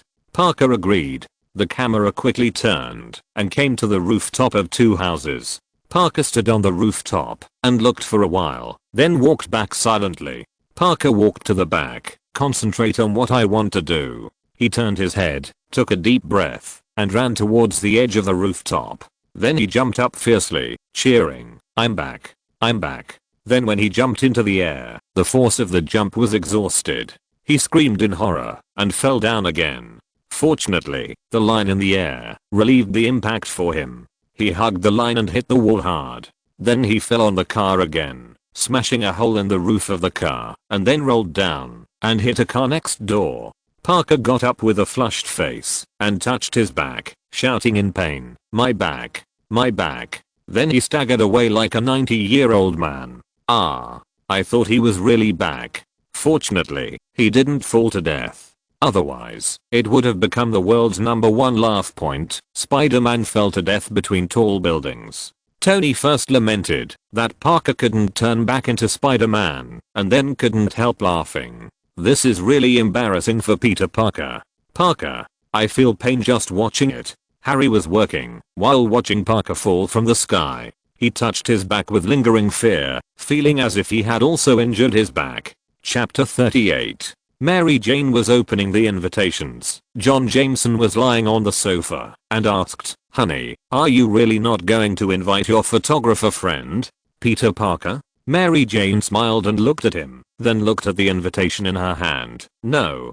John looked at her in confusion. "I thought he was your good friend, Peter Parker." "Yeah." Mary Jane sighed. "He's a big asshole. There are so many big assholes in this world." Hearing this, Mary Jane thought John was very cute. John took Mary Jane's hand and kissed it, of course. Mary Jane looked at John and suddenly smiled. "Can you tilt your head back? Tilt your head back. Yes, do as I say."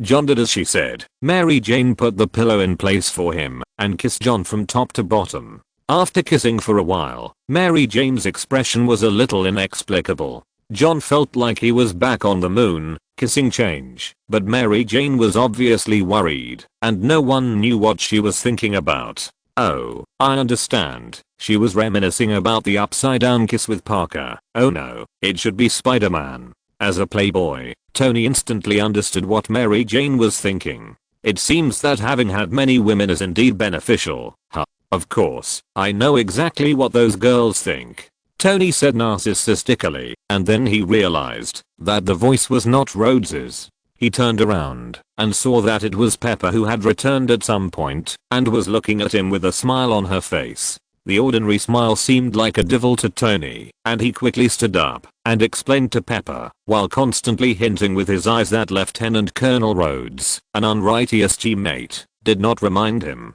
Pepper ignored Tony's hurry and sat down. Seeing that the situation was not good, Rod hurriedly slipped away, leaving Tony looking at Pepper pitifully. In a coffee shop on the street, Mary Jane sat alone inside. Parker came from behind her. "Hi." Unexpected. Shocked. Mary Jane looked at Parker. "Thank you for coming to the appointment." Parker also looked at Mary Jane's face. "Is everything okay?" Mary Jane didn't know how to express it. "You can say that. It's ridiculous. I don't know how to say it. You know, people sometimes deceive themselves." Hearing this, Parker raised his eyebrows. "Tell me about it. I'm the best example. What you said to me after the performance that night. You said you changed for me, but I couldn't listen. I was afraid to believe you." Parker lowered his head. Mary Jane continued, "I have been thinking about what you said." Parker suddenly interrupted. She said, "Listen. I have something to tell you too. I didn't think about what I said that night." Mary Jane realized something and interrupted. "Wait, what do you want to say?" "What I want to say is, I thought I could be with you, Mary Jane, but I can't, and I'm deceiving myself." Mary Jane's expression was very ugly, and she asked, "Do you love me or not?" Parker suppressed the pain in his heart and shook his head, saying, "I don't." Hearing Parker's words, Mary Jane felt very uncomfortable. "You don't love me?" Mary Jane looked at Parker tremblingly and suddenly said, "Kiss me." Parker looked at Mary Jane in confusion. "Kiss you? I want to confirm one thing, just a kiss." Mary Jane held Parker's hand and slowly moved her head closer. Just when the two were about to kiss, Parker's spider sense suddenly came back, and behind him, a black car crashed towards them. Parker reacted very quickly and immediately hugged Mary Jane, narrowly avoiding the collision amid Mary Jane's exclamation. After the two stood up, they heard the continuous vibration sound. Mary Jane asked in confusion, "What's going on?" Parker's expression became more and more solemn. Several mechanical arms fell to the ground. It turned out to be Dr. Otto. He looked at Parker with a smile on his face. "Peter Parker and his girlfriend." Parker looked at Otto with a serious face. "What do you want to do?" Otto suddenly grabbed Parker's neck with his tentacles, lifted him in front of him, and said to him, "I want you to find your Spider-Man friend. Tell him to meet me at the West Side Clock Tower at 3 o'clock. Parker looked at Otto. "I don't know where he is." The tentacles took off Otto's glasses. He stared at Parker. "Find him. Otherwise I will cut her up." He glanced at Mary Jane, and two mechanical arms stretched out behind Mary Jane. Parker looked at Otto viciously. "If you dare to touch her hair, what will you do?" Then Otto smashed Parker directly against the wall, smiled evilly at Mary Jane, and took her away with a mechanical arm. Peter Parker, who fell in the ruins, suddenly stood up from the ruins. When he rushed to the road, Otto had disappeared with Mary Jane. Parker suddenly felt his vision blurred when he was wearing glasses. After taking off his glasses, he found that his ability was back. The furious Parker took back all his superpowers. Mary Jane is a little too much. She already has a boyfriend, but she still wants to tease Peter. Uncle Ben frowned, and his impression of Mary Jane became a little worse. Peter Parker lost his superpowers because of her, and also got them back because of her. This is what a man is. He must protect the most important person to him. Tony sighed. In fact, without Spider-Man, the crime rate there has soared by 75%, which is enough to show his importance. Fortunately, he is back. Pepper also said. The narrator suddenly sounded, in order to protect the important people, sometimes you have to give up something. Didn't Natasha know that she would die? But she still pushed Barton down without hesitation, jumped off the cliff, and exchanged souls for souls. Just for the last glimmer of hope.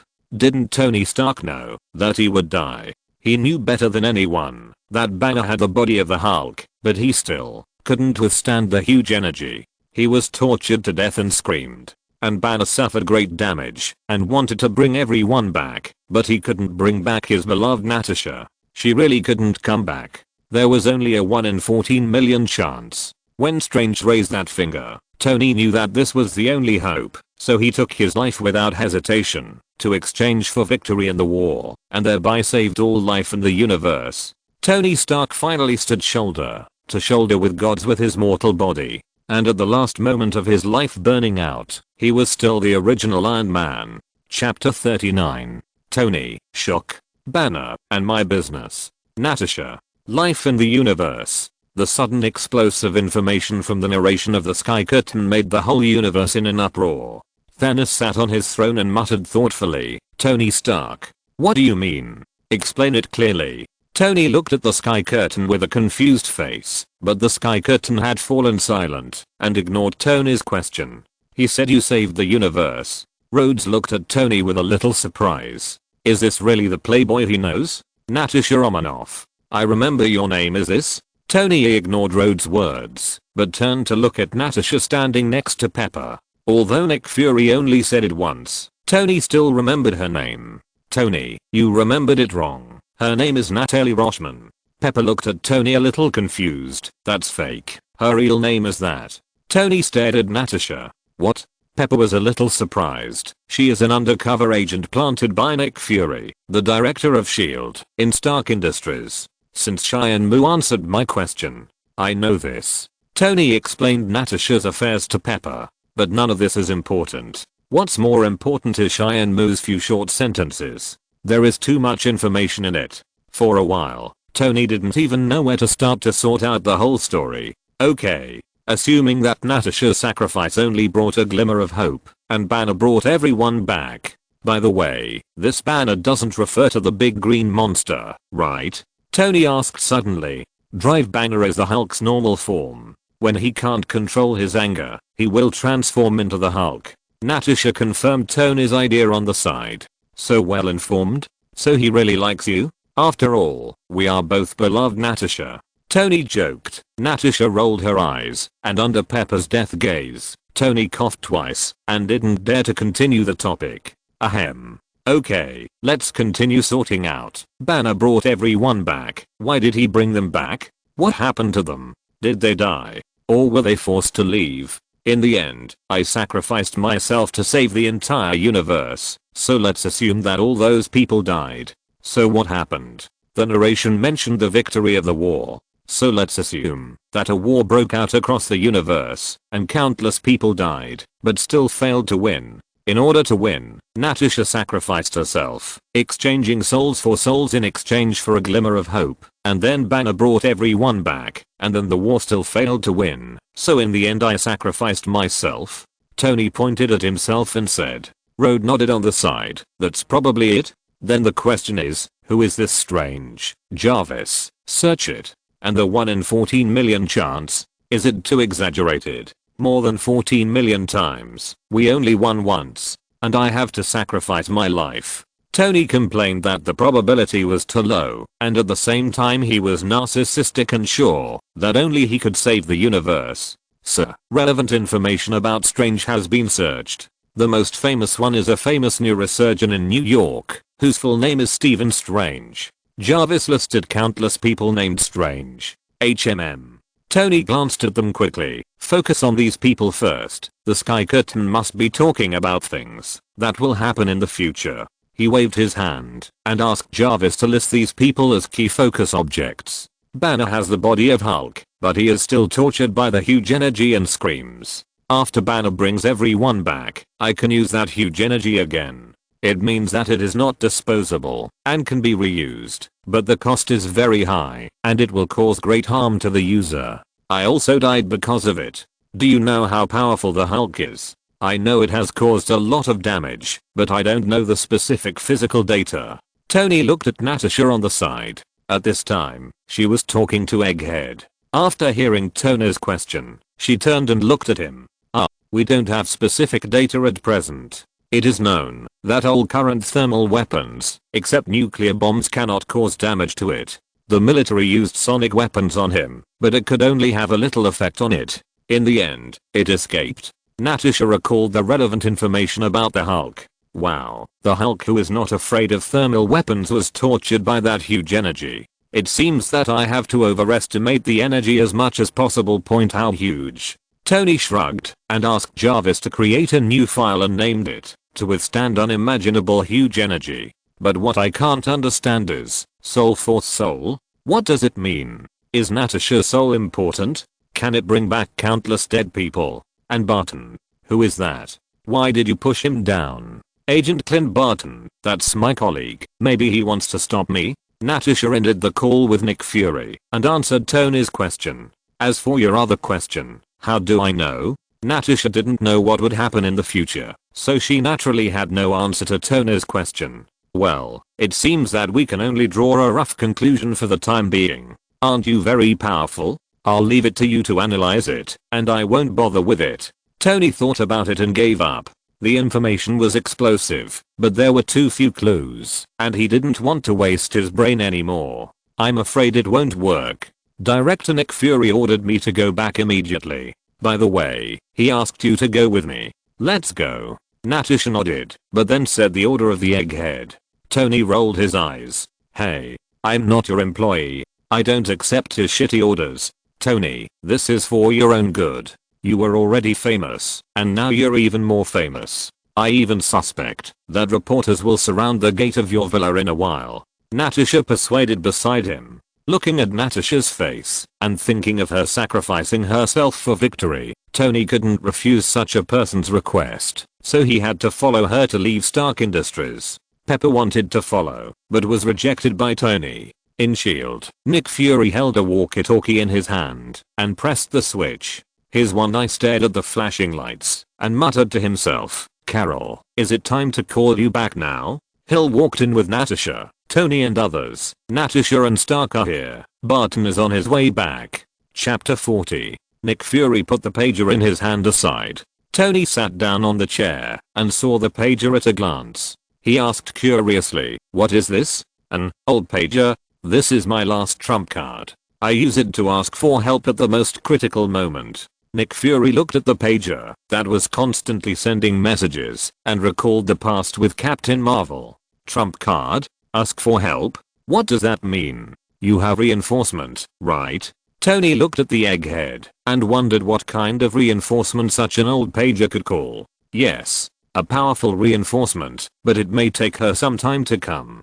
After all, she may be far away from us. How far? I don't know. I don't even know when she can come, but it probably won't be too long. After all, the information of the sky canopy can be seen by the whole universe. After so much time studying the sky canopy, scientists on Earth have basically confirmed that the sky canopy can be seen by the whole universe, and it can be seen at the same time. It will not happen that what happened here will not be known by the other side until a long time later.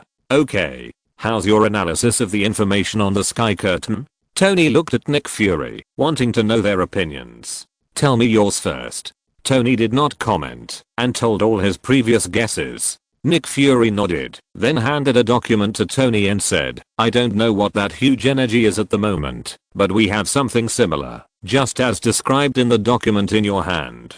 Cosmic cube. What is that? HMM. Interesting. Tony looked at the information about the cosmic cube in his hand, but he couldn't see anything for a while. Put this aside for now, it's not too late to study it later. What do you think about that war? Tony put the information aside. Although the cosmic cube is very interesting, it is not something that can be studied easily. My opinion? How do I know? That's a war about the entire universe. Does the Earth have the ability to launch such a war? To be honest, I don't believe it myself. Do you believe it? Nick Fury didn't think the Earth had this ability at all. Besides, this universe is not just about Earthlings. Maybe the war was started by aliens, and then it spread to Earth. HMM. Earth, which can't even leave the solar system, has become the savior of the entire universe. It feels like a third-rate novel.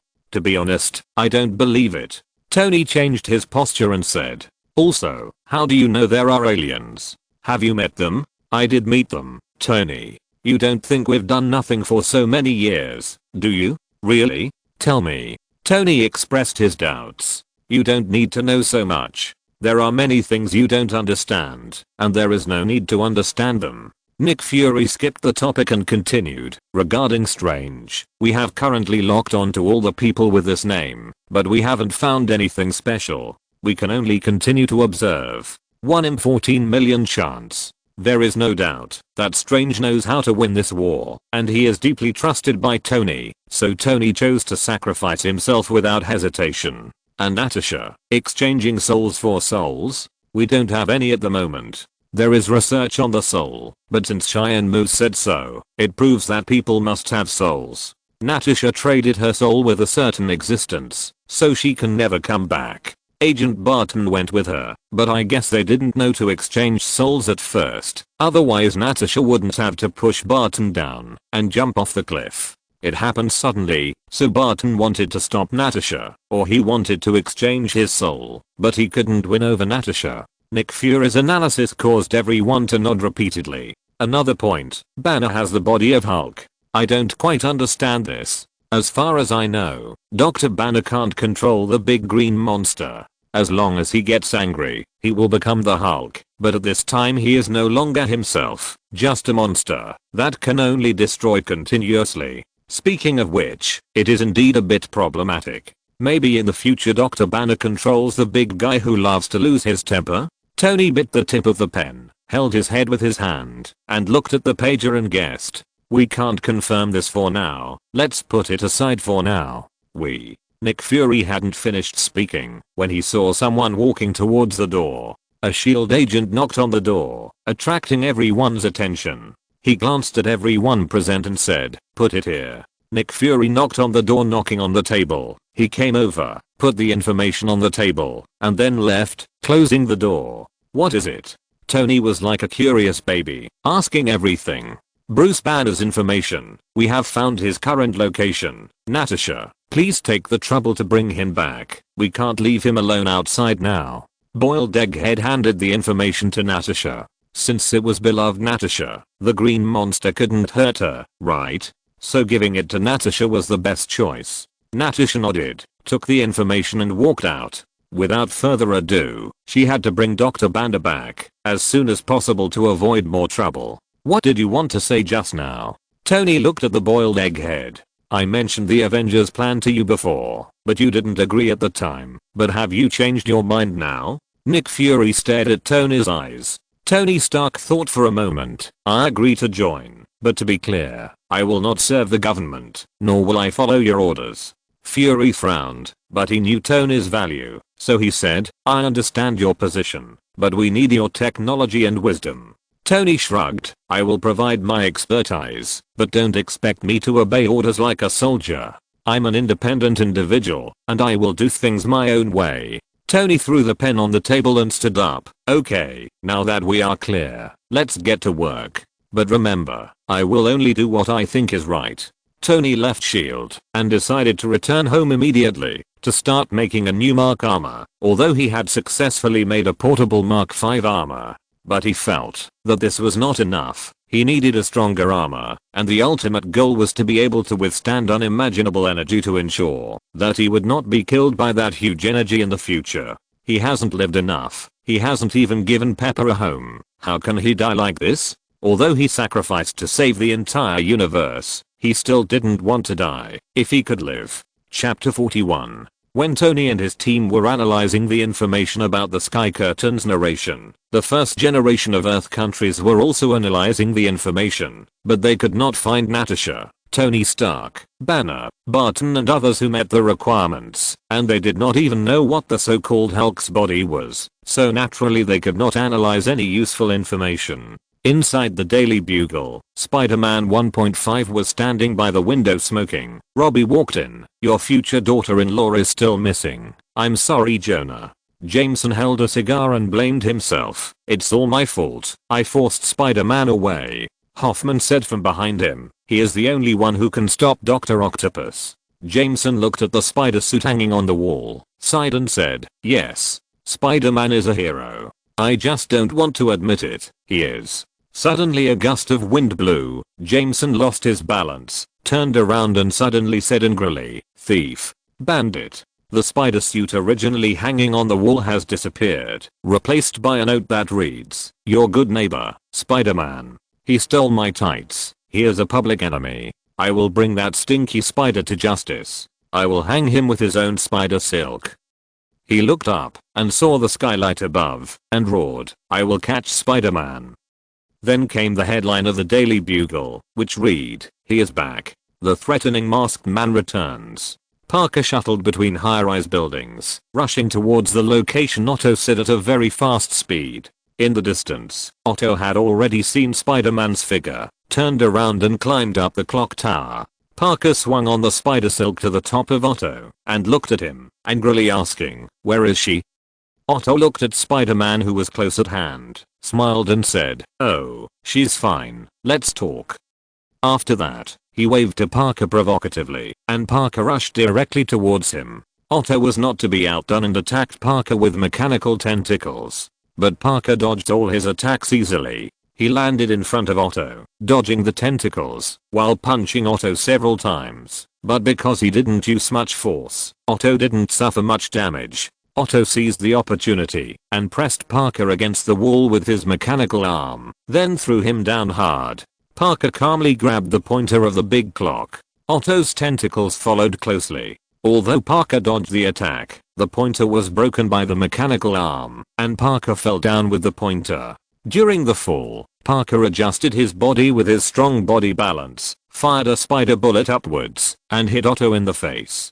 Otto was beaten so hard that he had no room to fight back for the time being. Parker took this opportunity to fire spider silk to stabilize his body, and at the same time, fired spider silk downwards to catch the falling pointer. He used the speed of the spider silk stretching back and his own strength to pull the pointer back and shoot it towards Otto's feet. Otto had no time to react, and the clock tower under his feet was hit by the pointer. With a bang, the building on the big clock was shattered, and Otto was also shocked by this force. He fell heavily on the clock tower. After the pointer shot through the wall, it was still powerful and penetrated deeply into the clock tower, almost exploding Otto's head. Otto was startled by it at first, and then he reacted and became angry. He grabbed the pointer with a mechanical arm, split it in half, and threw it at Parker with a roar. Parker was pulling the spider silk to fly halfway, and could only kick the broken pointers one by one with his feet. But then he was hit by the tentacles, and the whole person fell down, and the spider silk also slipped out of his hand. But he quickly adjusted his body again, and shot out spider silk from both hands to stick to Otto, and pulled Otto down directly with the force of falling. Otto had never experienced such a high altitude fall, and he screamed immediately. Otto was pulled close by Parker at a very fast speed. The two collided in the air and just rolled onto a passing train. The huge force made the two roll continuously on the train, smashing pits on the roof. The passengers in the car looked at the roof in horror. "Wow, I'm so lucky. If I fell faster, I would have been hit directly by the train." Peter Parker might not die, but Dr. Otto would be dead. Tony, who hurried home and began to build the armor in seclusion, did not put down the tools in his hand until Jarvis reminded him that the sky screen started playing and took the opportunity to rest. "But Peter Parker, can't you use some force when you hit people?" Are you so afraid of beating him to death? Tony thought that with Parker's strength, Otto would be killed. Doctor Toll, an ordinary person, could actually withstand so many punches and fight back. It was outrageous. He let Peter off too much. Oh, God bless Peter, please don't be in trouble. Aunt May prayed silently. Uncle Ben was also watching in fear. He began to doubt whether it was the right choice to let Parker become a superhero. Parker stabilized his body first and looked at Otto. At this time, Otto had just stood up. Parker directly fired spider silk, but the mechanical arm reacted very quickly to catch the spider silk. The tentacles pulled hard and Parker was pulled over on the spot, but he stabilized his body again in the air and took this opportunity to kick Otto twice. Otto was kicked back a step by these two kicks, and Parker also took the opportunity to do a backflip to pull a little distance. Otto came to his senses and attacked Parker with the mechanical arm, but he was easily dodged. At this time, the mechanical arm and Parker simultaneously noticed that the bridge was approaching, and the two of them lowered their bodies to avoid the bridge. After standing up again, Otto's mechanical arm launched another powerful direct attack. Parker dodged it with a bridge, grabbed the tentacle with his hand, and kicked Otto again. When the tentacle was retracted, this kick directly kicked Otto backwards, but the tentacles supported his body behind him. The two tentacles exerted force and immediately bounced Otto's body up and took advantage of the force to grab Parker's feet, who had not yet landed and had nowhere to lean on. With a fierce swing, Parker crashed directly into a bridge.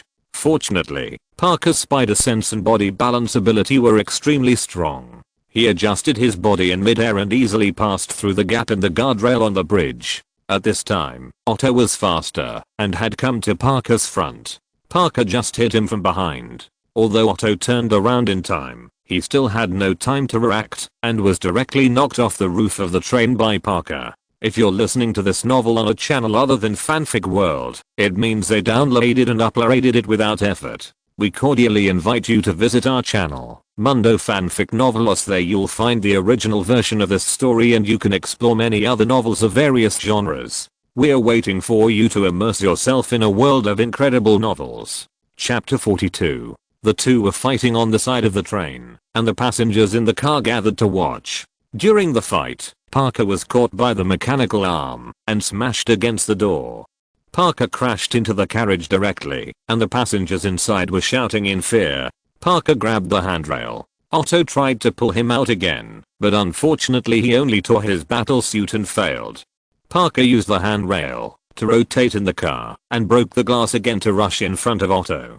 Parker fired spider silk again, but was blocked by the mechanical arm again and almost fell off the train. At this time, Otto saw the train coming from the opposite direction and quickly gave up fighting with Parker and climbed onto the roof. Parker's spider sense frantically warned him. He turned his head and immediately straightened his body. The train whizzed past him.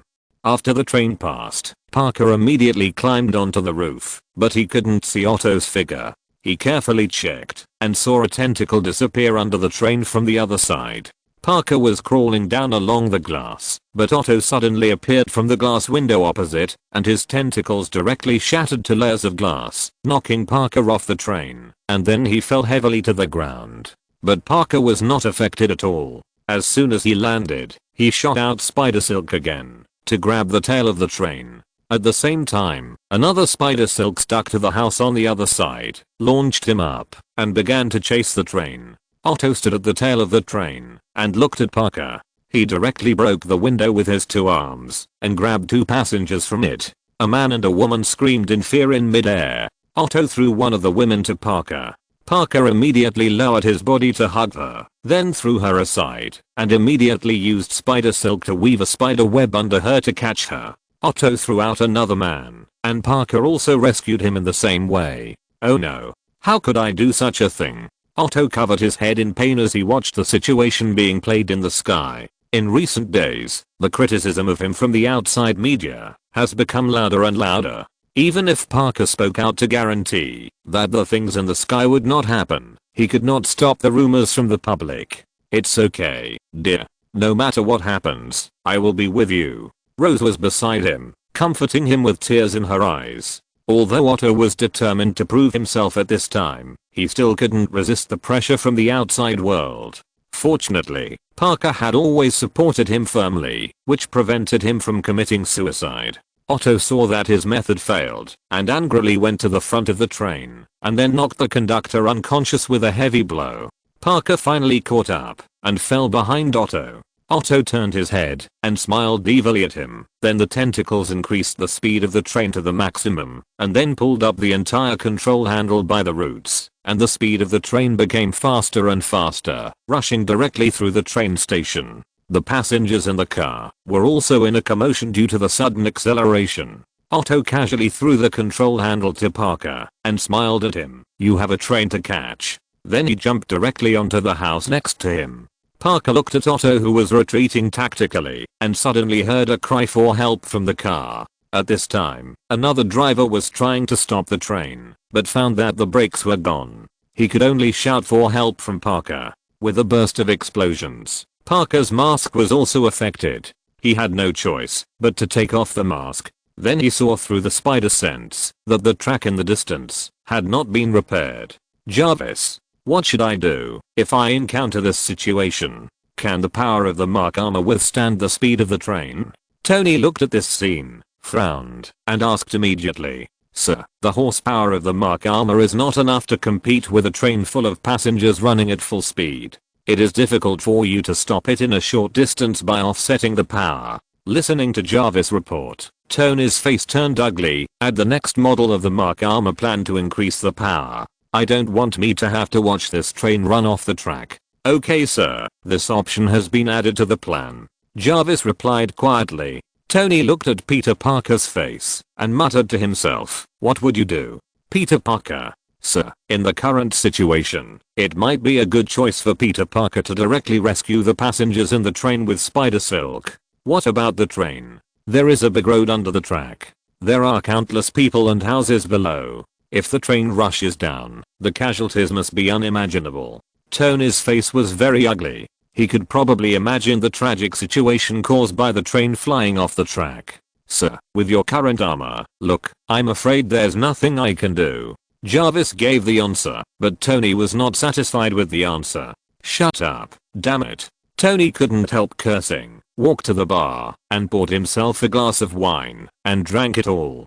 Parker landed in front of the train. The passengers in the car were surprised to see Parker without a hood and said, "This is Spider-Man." "Oh, God, this is him." Parker turned his head and looked at everyone, shouting, "Let everyone hold on tight." Hearing this, everyone began to pass the message to the back. Parker looked at the sleepers under the train, took a deep breath, and jumped down directly, trying to slow down the train with his feet.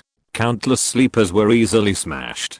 Parker couldn't hold it after a while, so he could only jump up again, holding his feet and breathing heavily. The passengers in the car placed all their hopes on Parker. One of them asked, "Any other good ideas?" "A few more." Parker turned around and gave the passengers some confidence. Then Parker noticed the houses on both sides. He shot out spider silk to stick to the walls on both sides. The huge pressure immediately pressed Parker to the front of the train, but the walls stuck to the spider silk soon couldn't bear the power of the train and burst and fell off. Parker almost fell down because of the rebound force of the spider silk. The passengers in the carriage saw Parker lose his balance and screamed. Fortunately, he stabilized his body in time and stood up again, and the passengers were relieved again. Parker looked at the end that was getting closer and closer and directly shot countless spider silk to stick to dozens of houses. The strong pressure made Parker flatten the front of the train, and the glass also shattered. Parker endured the pain in his body. Even though he couldn't help but scream out in pain, he still held onto the spider silk tightly, and his spider suit was torn apart. Accompanied by Parker's screams and his best efforts, the train finally slowed down, and the spider silk began to break continuously. Fortunately, the train finally stopped after crashing into the stone pile at the end of the track. The entire front of the train was suspended in the air, and Parker was completely exhausted and fell unconscious. Chapter 43. Unexpected. Tony looked at the unconscious Parker. He didn't expect Peter Parker to be able to stop the train with his own flesh. At the same time, he poured some wine to Peter Parker. His body toughness is beyond expectations. I'm really surprised that such a strong pulling force did not tear his body apart. Have you calculated the strength of his spider silk? And his body strength? Tony put down the wine glass and asked Jarvis. Based on the existing information, combined with the known data analysis of all spider silk, the diameter of Peter Parker's spider silk is about 1.75 millimeters, so the strength of his spider silk is at least 3.12 x 1010 par. This is 240 times that of human bones, 45 times that of high-strength alloy steel, and 11 times that of diamonds. And the spider silk did not rebound or tighten when the train stopped, proving that it was still within the elastic limit. Take a train with 4 full passenger cars as an example. The weight is calculated as 200 tons, and the speed is still increasing. It takes about 50 seconds from full acceleration to stopping. Peter Parker's strength is at least around 50 to 80 tons. This value may be higher and his body is extremely strong, able to withstand at least 300,000 newtons of tension without being torn. The data is from Baidu. Please correct me if there is any mistake. Awesome. Is there such a high strength spider silk in reality? Yes. Darwin's bark spider can reach up to 121,010 par, which is even stronger than the spider silk shot by Peter Parker. Make a file and study it when you have a chance. Maybe it will be useful in the future. Tony said casually. Just when Parker fainted and was about to fall, the passengers who had been standing behind him lent a helping hand. They helped Parker in from outside the car together and lifted him inside with other passengers. Gently, slowly, put it down. Everyone slowly put Parker on the floor of the carriage. They looked at the unconscious Parker and said worriedly, "Is he still alive?" No one answered this question. They looked at Parker's face in surprise and said in surprise, "He is just a child, not even as old as my son." Parker slowly woke up and saw that the passengers were all watching him. At this time, he realized that he had taken off the mask before. His face changed and he slowly sat up. A black uncle squatted in front of him. "It's okay." Then he looked back and 2 little boys came up. "We found this." They handed the spider mask to Parker. "We won't tell anyone." Parker smiled a little and put on the mask. The little boy looked at Parker and said, "Spider-Man, it's great that you can come back." Parker put on the hood and wanted to stand up. The people next to him immediately helped him up. At this time, Dr. Octopus suddenly broke into the car from outside, causing everyone to scream. At this time, Parker was too weak to fight him. Otto looked at Parker, who couldn't even stand steadily, and shouted, "He's mine." A white uncle stood up and bravely looked at Otto and said, "You have to get past me before you can touch him." After hearing this, the remaining passengers in the car also stood up and blocked Parker. Otto looked at them with a wicked smile. "Very good." Then he shouted loudly, and 2 tentacles directly blocked the passengers to both sides of the car. Parker knew that these passengers could not fight Otto, so he asked the passengers who were holding him to let go, and staggered towards Otto. Otto unceremoniously hit him on the head with a mechanical tentacle, and Parker lost consciousness and fainted on the spot. Fuck. Damn guy. He only takes advantage of others. He should go to hell. Oh god.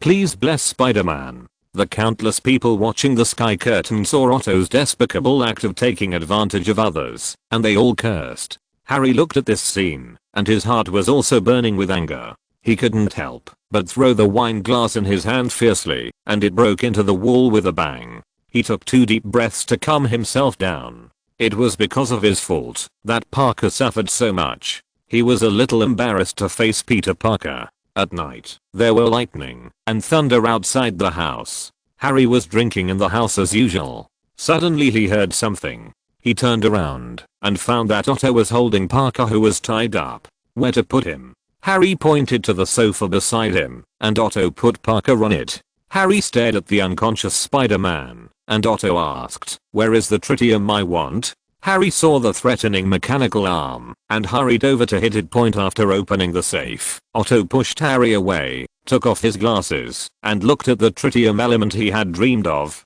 A flash of lightning passed by, and Otto had disappeared in front of the safe. Harry turned his head and saw that Otto's figure had disappeared by the balcony. He looked at the unconscious Parker picked up the dagger on the table, and slowly walked towards Parker. "As long as I can make you suffer the pain you brought me." Harry pulled out the dagger, and the sharp dagger flashed coldly in the lightning. "Let me see your true face first, so I can look you in the eyes and kill you." Harry took off Spider-Man's hood, and found that Spider-Man was actually Peter Parker, his good brother.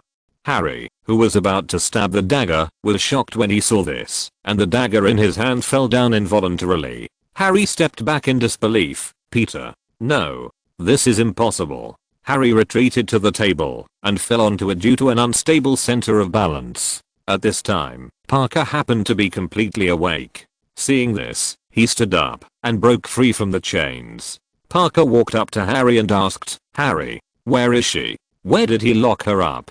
"He took Jane away." Harry had not yet come out of the shock of Spider-Man being Peter Parker. Hearing this, he muttered to himself, "No. He just wants some tritium." Tritium element. Parker instantly realized what Otto wanted to do. He's building that nuclear fusion machine again. If he does, she and half of New York will die. "Tell me, where is he?" But Harry couldn't listen at all at this time. He looked at Parker. "Peter, you killed my father." Parker was silent for a moment and then said, "Now there are more important things than the grudge between you and me. Harry, please, I must stop him." Harry looked at Parker's eyes, and finally told him what he had investigated. After all, Harry was not a fool. Everyone knew what Otto wanted tritium for. He naturally couldn't let him do whatever he wanted, so he secretly sent people to investigate Otto's hiding place. Chapter 44. Oh, this is really a shocking thing. The person who killed his father turned out to be his good brother. But didn't Harry check his father's body? There were obvious marks of sharp blade stab wounds. Did he think Spider-Man killed his father with a hang glider? Tony looked at Harry puzzled. After all, the bodies were all there. Norman died from his own hang glider. Any coroner with a little level could see it, but Harry still bit Spider-Man. The hatred of killing his father is indeed irreconcilable, but Norman killed himself and deserved to die. Peter Parker is the victim. He was just defending himself. Remember your thoughts today, Tony Stark. The sudden appearance of the Sky Curtain narration scared Tony. "Hey, have you been monitoring me? Or are you interested in me?" Tony didn't even bother to drink the wine, and hurriedly stood up and shouted at the Sky Curtain. But the narrator ignored him. Tony could only give up and start thinking about what the narrator meant. At the same time, Nick Fury called, and the first thing the egghead said was, "What question did you ask again?" Tony told his thoughts to the fuck man, who seemed to be thinking about something, but didn't say much to Tony, and hung up the phone directly. Then he said to Hill beside him, "Help me find out how Howard Stark died. I want to see all the information and find everything I can find." In an abandoned house by the Manhattan River, Otto looked at the tritium element in front of him, and started the experiment again. Mary Jane, who was locked aside, kept shouting at him until Otto finally turned around and looked at her. Mary Jane yelled at him, "I'm talking to you. You got what you wanted, can you let me go?" In response to Mary Jane's question, Otto said calmly, "I can't let you go. You'll call the police. No one can stop me. That Spider-Man is dead." Hearing Otto's words, Mary Jane shook her head in disbelief. "He won't die." "I don't believe it." Otto said lightly, "Believe it." Then he ignored her and started his own experiment. At this time, Parker had quietly arrived at the abandoned house. Otto noticed Parker's arrival, smiled evilly and ignored him. Parker quietly came to Mary Jane's head and whispered to her, "Surprise." Mary Jane looked at him in surprise and then looked back at Otto, who was still doing the experiment. "As soon as I let you go." Parker hadn't finished speaking when a steel bar was inserted into Mary Jane's head. She was frightened and screamed. Parker dodged the attack nimbly. Otto had stopped operating the machine. Several tentacles held him in the air. He took off his goggles and looked at Parker angrily and said, "I knew Osborn didn't have the courage to kill you. Turn it off. Otto. You will kill more people this time." Parker tried to persuade Otto to give up, but Otto was completely controlled and said to Parker, "We are willing to take this risk." "I don't want to." Parker jumped towards Otto and tried to trap the mechanical tentacles with spider silk in midair, but failed. Instead, he was caught by the tentacles and thrown out of the house. Parker flew into the night sky, adjusted his body, used spider silk to stick to the roof, pulled himself back, and with the rebound force of the spider silk, broke the glass, and kicked Otto under the wooden house. The two fell into the river. Parker raised his fist, and punched Otto several times. At this time, the artificial sun produced a solar prominence again, and the intensity of the magnetic field increased again. The surrounding metals leaned towards it, and Mary Jane was sucked up, because of the anklet on her foot. Soon, the metal pillar that originally supported her could not withstand the gravity of the magnetic field and bent, and Mary Jane got closer to the artificial sun. Mary Jane's scream attracted Parker's attention. He turned his head and asked Mary Jane to hold on, then punched Otto out. At the critical moment, when Mary Jane was sucked away, Parker used spider silk to stick to the rope on her hand. Just as Parker was in a stalemate with the magnetic field, the metal anklet on Mary Jane's foot was sucked into the artificial sun and melted. Mary Jane thus escaped the magnetic field's gravitational pull, and Parker successfully pulled her back. Parker only had time to say run to her, and then Otto knocked her to the ground with a wooden pillar. He grabbed Parker, who was lying on the ground, threw him against the wall, and then grabbed his legs and lifted him upside down. Mary Jane, who was hiding behind, watched this scene, plucked up her courage, picked up a sharp spike stretched out from the tentacle. Let's see how scared you are. Just as Otto stabbed Parker, Parker finally recovered under the effect of spider sense and suddenly shot out spider silk, pulling up a thick cable on the ground, blocking the attack of the spike. The current in the cable flowed to him along the mechanical arm, causing Otto to scream in pain. Parker took this opportunity to jump to the power supply and pulled out the plug with force. Parker and Otto were blown out at the same time. Although the power supply had been pulled out, the artificial sun did not collapse inward like last time, but the magnetic field became stronger. Parker looked at this scene in confusion and asked in confusion, "What?" At this time, the large metal objects in the room could no longer hold on and began to bend, deform, and break and fly towards the artificial sun. Even the road signs and vehicles on the distant streets could not resist this powerful magnetic field and were attracted to it. Otto finally recovered from the electric shock at this time, and his mechanical arm was temporarily overloaded because it absorbed too much current for Otto. Parker sensed Otto's movement, ran to him, and looked at Otto, who was a little confused. Parker said to him, "Drive Octavius." Parker took off his hood and said to Otto, "We must turn it off. Tell me how to do it." Otto looked at Parker's face in surprise. "Peter Parker?" A smile appeared on his face. "Smart but lazy guy." Parker said to him heavily, "Look at what happened. We must destroy it." Otto looked at the artificial sun that was accumulating more and more energy and constantly sucking in the surrounding metal, and shook his head and said, "I can't destroy it." At this time, one of the mechanical arms finally recovered and slowly lifted up. Otto's expression changed. "I don't want to." Then the tentacles suddenly pinched Parker's neck. Chapter 45. Parker looked at Otto painfully. "You once told me about wisdom. You said it was a gift that should be used to benefit mankind." Hearing Parker's words, Otto's face gradually became less fierce. He nodded and continued, "Not a privilege. These things make you a different person. Don't listen to them." Otto looked at the mechanical arm beside him. "This is my dream."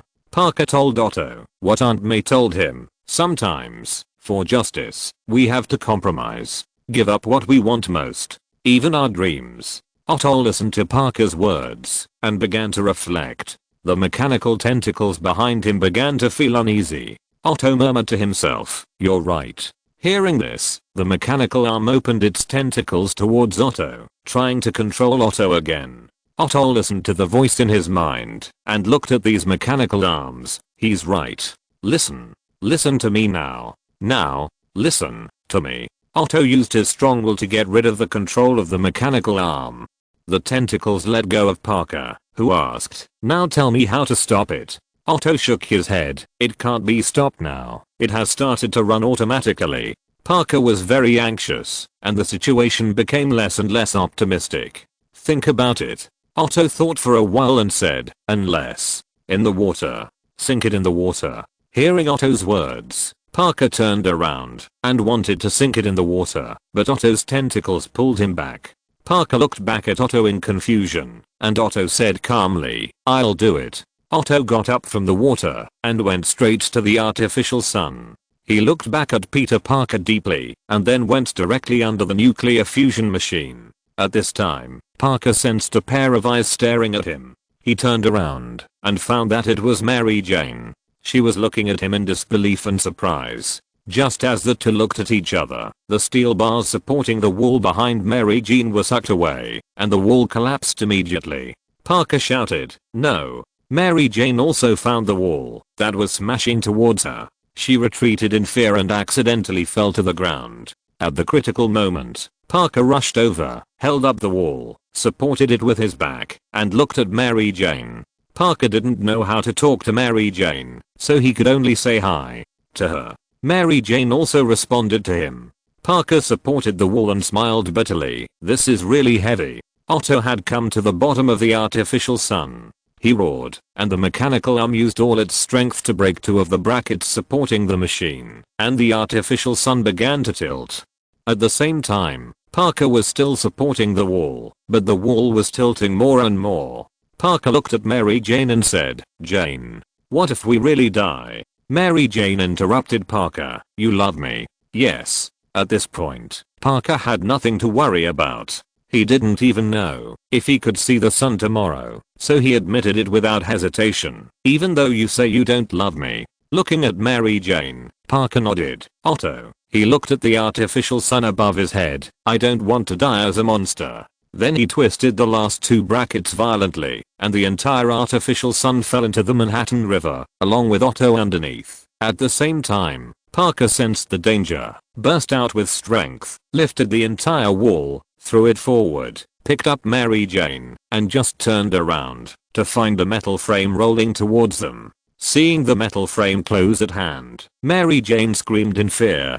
Parker jumped up and swung on the spider silk to hold Mary Jane away from the abandoned house that had been swallowed up by most of it. Below them, the whole house was sucked into the artificial sun and sank into the river. Otto's body floated with the artificial sun and sank to the bottom of the river with the artificial sun. Oh, Dr. Otto. It's such a pity that he chose to use his life to make up for his mistakes. Tony watched Otto die with regret. His final ending would be a body without a trace. It's a pity that we are not in the same world, otherwise we would have been able to discuss academic research together.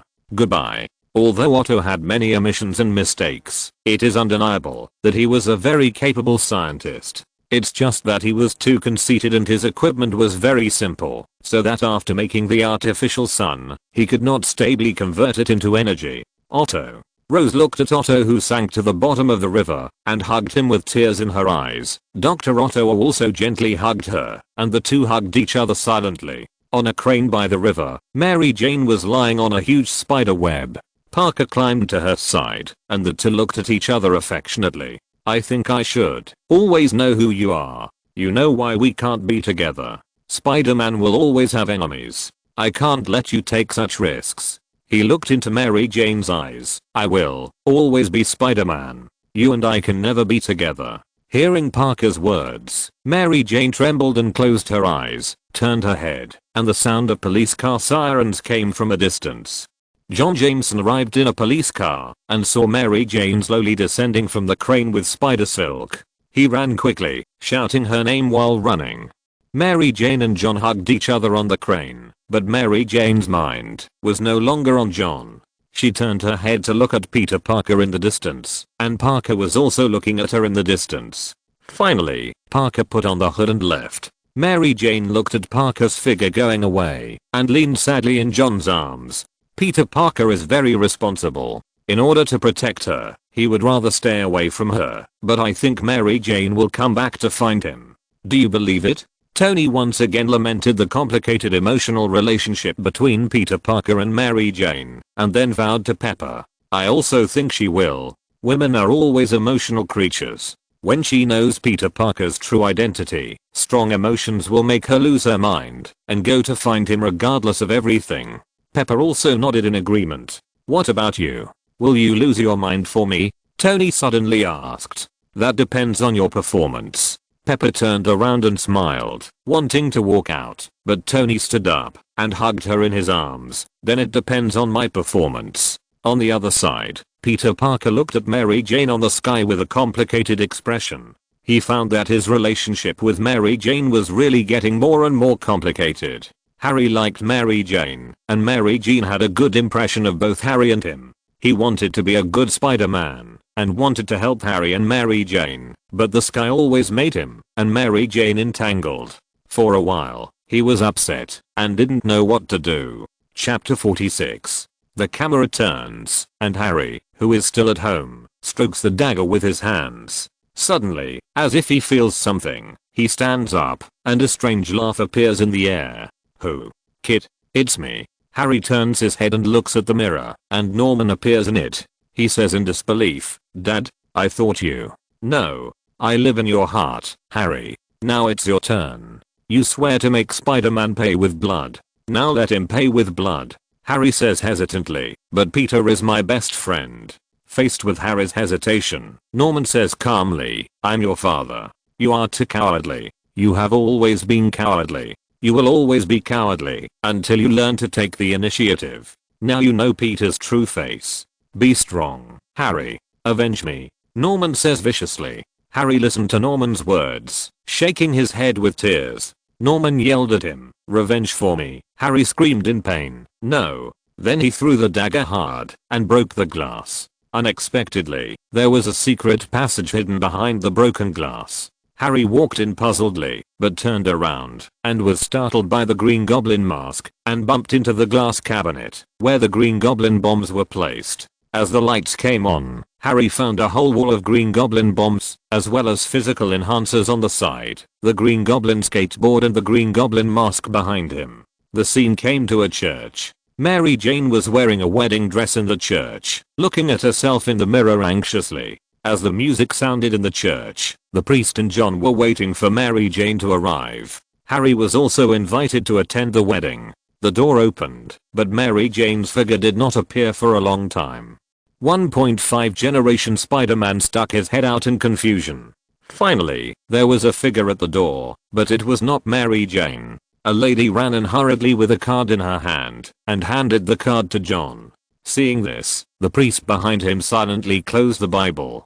After John read the card, John looked very bad. 1.5 Generation Spider-Man looked at the situation on the stage and said to his wife, call Deborah. His wife whispered in his ear in disbelief, the caterer.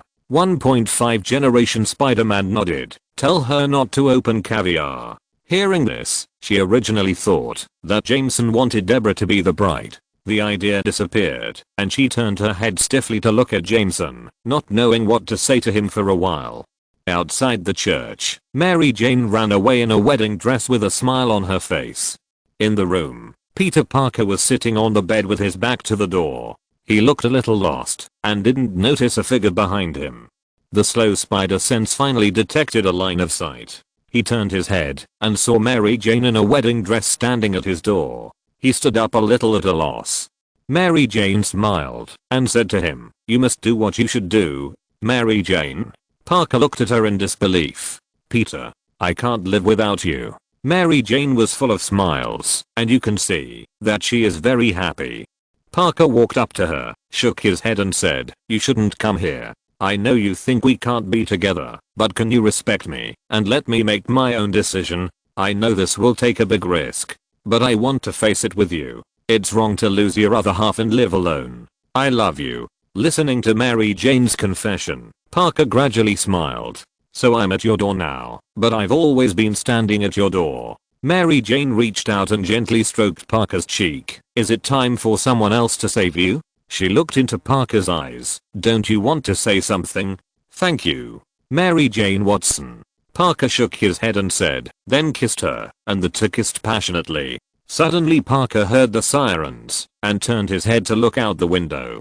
He looked at Mary Jane, and she smiled and said, go, my hero. Parker smiled and turned around and jumped out of the window. Mary Jane followed him to the window and watched him put on the spider suit and walked away. Parker swung on the spider silk between the high-rise buildings.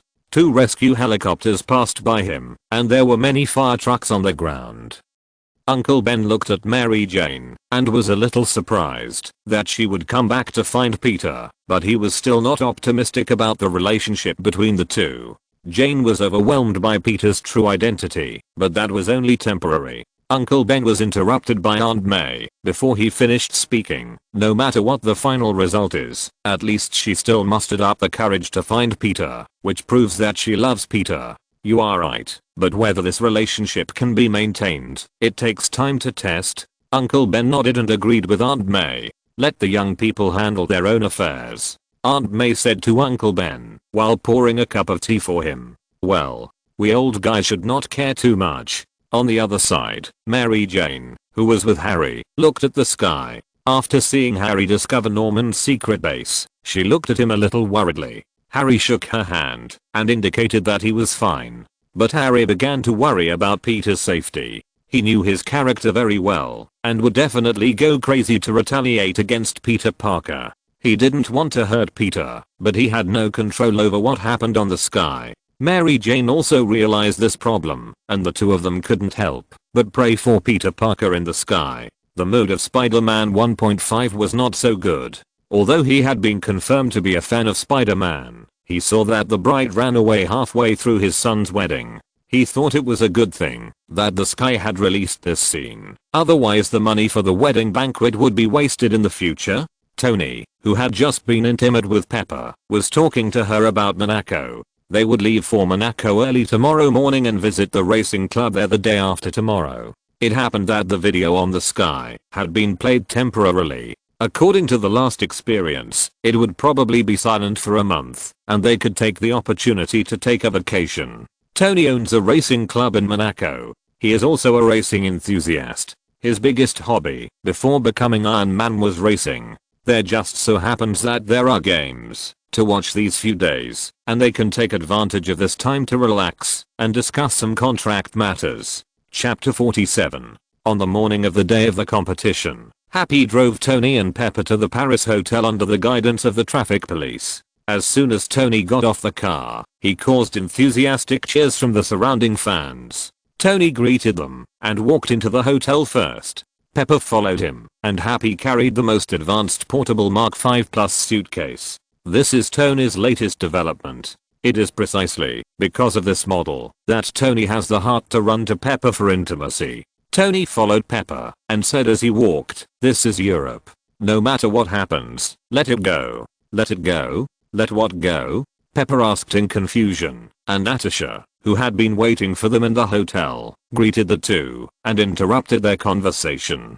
Because this was just a normal business gathering, Natasha did not carry any weapons like in the original book, but only carried 2 widow stings on her body to protect Pepper and Tony. Tony asked Natasha, "What's your schedule today?" "There's a dinner party at 9:30 today." "Okay, I'll be there at 11. Tony tried to put on his sunglasses, found that they didn't fit, and took them off. He pointed to the table next to him and said, "Is this our table?" "Right. If you want it, it's yours." Natasha nodded. As long as Tony wanted it, it was not a problem at all. "Great, go get it." Tony nodded. When he was about to sit down, he saw Musk greeted Pepper and the two shook hands. He hurried to Pepper's side. "Ellen, the Merlin engine is great." Tony stood in front of Pepper and shook hands with him. "Thanks, I want to build an electric jet." "Really? Then work together." Tony and Pepper walked and talked to the bar counter. When Tony heard Justin Hammer's voice, he said to Pepper in annoyance.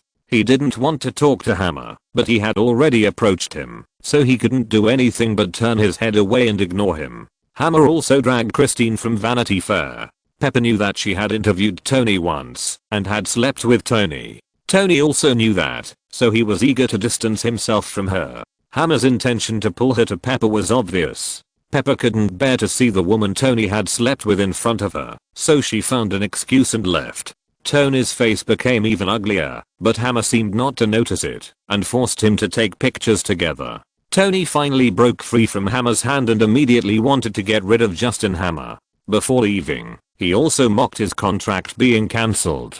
Hammer could only explain awkwardly that it was just a delay. It was obvious that Christine was more interested in Tony. She followed him with a recorder, and Hammer had no choice but to follow. Hammer wanted her to turn off the recorder, but Christine was not stupid. She kept recording their conversation with a recorder. This was big news. Hammer finally revealed his intention. It turned out that he wanted to display the product at Tony's expo, but Tony sarcastically said that if he could invent something useful, he would definitely help him keep the exhibition hall. After that, he took advantage of Natasha's arrival to leave, and Hammer said to Christine, "I have a chance this year." Tony, who had just taken 2 steps, heard this and turned back and sneered, "Hammer needs a chicken meeting." For Tony's sarcasm, Hammer could only smile and try to cover up his embarrassment and said, "We often joke." Because Tony had developed a new element and got rid of palladium poisoning, he did not go to the competition in person. He sat at the table with Pepper and ordered dishes. Just as the two were waiting for the dishes to come up and watching the racing competition, an uninvited guest in work clothes came to the door of the hotel, but was turned away by the doorman because he had no invitation. Facing the guard's obstruction, Ivan Vanko unceremoniously activated the reactor on his body. Instantly, a strong current appeared on his simple armor, and his work clothes were burned by the current. 2 whips appeared in his hands, with electric current lingering on them. Just one look at them showed that they were powerful. The 2 guards were about to draw their guns immediately, but unfortunately Ivan Vanko split them in half with a whip. The guests at the door saw this tragic scene and screamed in horror. Tony and Pepper heard the scream and looked at the door in confusion. The next second, they saw a body split into 2 halves falling into the hotel. Tony instantly realized that something was wrong, and Happy, who was carrying the Mark V Plus, also heard the movement and saw Ivan Vanko's actions and hurriedly ran towards Tony. Natasha wanted to stop him, but was almost hit by the whip. Escape from death. She realized that she couldn't get close to Ivan Vanko, so she used the Widow's Sting to launch a strong current, trying to subdue Ivan Vanko, but the armor on his body absorbed all the current. Seeing Natasha trying to attack him, Ivan Vanko also swung a whip again without hesitation. Natasha narrowly avoided his attack, and at this time, Tony had obtained the new Mark V Plus armor from Happy on the other side. He stepped on the toolbox style Mark V Plus and immediately popped out. He stretched out his hand and pulled, and the armor immediately began to dress on his body, and finished wearing it at a very fast speed. At this time, Natasha had been forced aside by Ivan Vanko. She wanted to find an opportunity to fire a bullet to kill the other party, but the space was too small, and there were many guests in the hotel. In order to avoid accidental injuries, Natasha could only lead him to a safe corner, but she was also in trouble. Just when Ivan Vanko was about to swing his whip again, Tony, wearing his armor, grabbed his whip from behind, and a strong current began to flow along the whip to Mark V Plus. Unlike the original Mark V, when designing this latest Mark V Plus, Tony added a plan to resist external energy in order to prevent himself from being killed by the huge energy, and the most common energy that can kill people is undoubtedly electric current. Therefore, Mark V Plus has a strong ability to resist high temperatures, and it also has the ability to convert external current into its own energy. So Ivan Vanko's whip is completely useless to Tony, but helps him charge. But Tony doesn't think much of this energy. But because of time constraints, it is not much different from Mark V. This is just an experimental result of Tony, and Tony will use it to create a more powerful Mark armor later. He grabbed the whip and threw Ivan Vanko out of the window with force. Then Tony broke through the wall and rushed to Ivan Vanko.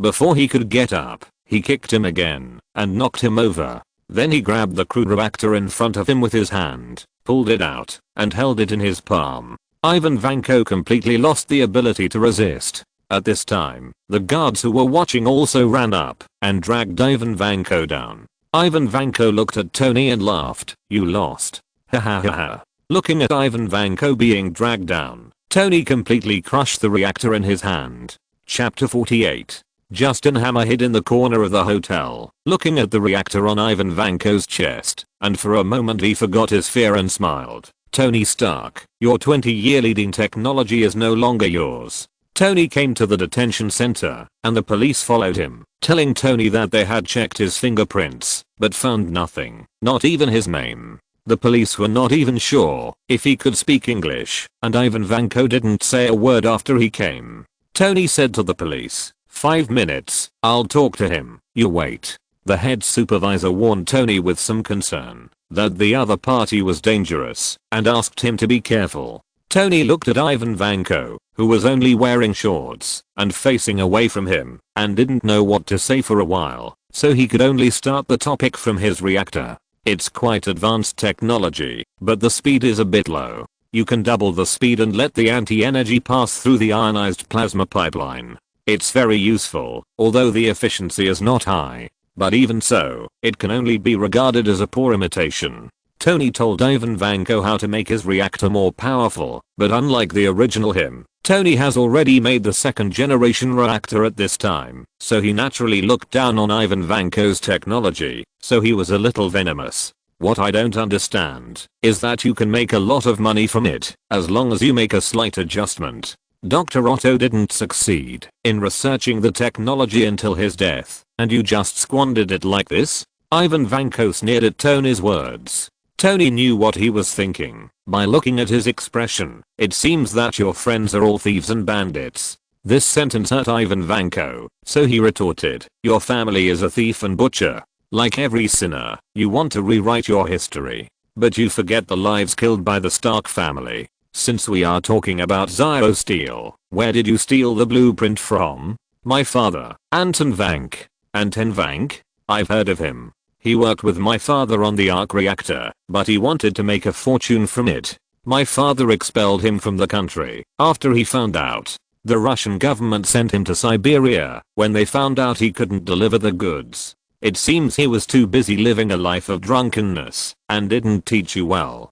Tony's words deeply hurt Ivan Vank. He stared at Tony like an angry lion, but Tony smiled indifferently. My father only regarded the arc reactor as a springboard for greater technology, and his dream was even greater. Your father only wanted to make a profit from it. As a result, he was nothing without my father, including the one on you. Anton Vanko took several deep breaths to calm himself down. Anton Vanko felt that there was no need to be angry at a dead man. You are not dead because of my father. Tony looked at him and said, I'm not dead because you wanted to kill me but failed. Really? Ivan Vanko asked without comment, and then continued, if you can make God bleed, people will not believe him. When there is blood in the water, it will attract sharks. I just need to sit here and watch, and the world will devour you. Then let's see if the world will devour me. Don't forget that Cheyenne Moose said that I will sacrifice myself and save the entire universe with my mortal body on par with God's. Tony shrugged. With the blessing of Cheyenne Moo's narration, his reputation reached an unprecedented peak at this moment. Only a madman like Ivan Vanko would kill a future savior regardless of the consequences. And you? Where are you going to watch? That's right, your cell. I'll give you a piece of soap. Tony said and was about to get up and leave. Ivan Vanko was speechless and could only say to him at the end, hey Tony, I have a piece of advice for you. Death from palladium poisoning is very painful. Tony walked to the cell and smiled slightly when he heard this, but didn't say anything to him, so Ivan Vanko kept looking forward to his death from palladium poisoning in prison. On the electric jet, Musk was just imagining it, but Tony had already made it. On the plane, Pepper was watching the interview of the senator on the Senate Armed Services Committee.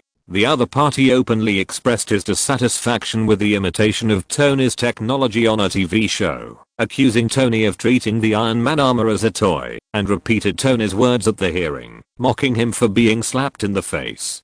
Tony didn't feel much about it. If he hadn't researched New Element, he would definitely be affected, but now, no matter how Ivan Vanko's technology improved, he could never be his opponent. But Pepper's face was still very ugly. She was frightened by what happened today, especially the two guards. The body that was cut in half caused her great psychological trauma. Tony also knew that Pepper was in a bad mood, so he wanted to cook a meal for her himself. When Tony opened the lid of the meal, Pepper looked at the half-burnt and half-uncooked fried egg, turned her head and said, "Did you do this?" "Yes." "What do you think I was doing for these 3 hours?" Pepper talked to Tony on the plane. If this happened, the company would have a lot of messes that Pepper would need to clean up. Just when Tony and his friends flew back to New York, Ivan Vanko had already changed into prison uniforms and stayed in the cell. A guard brought him a meal. Ivan Vanko took it and found a note on it. He hurriedly checked it secretly and saw that it said, "Enjoy the mashed potatoes."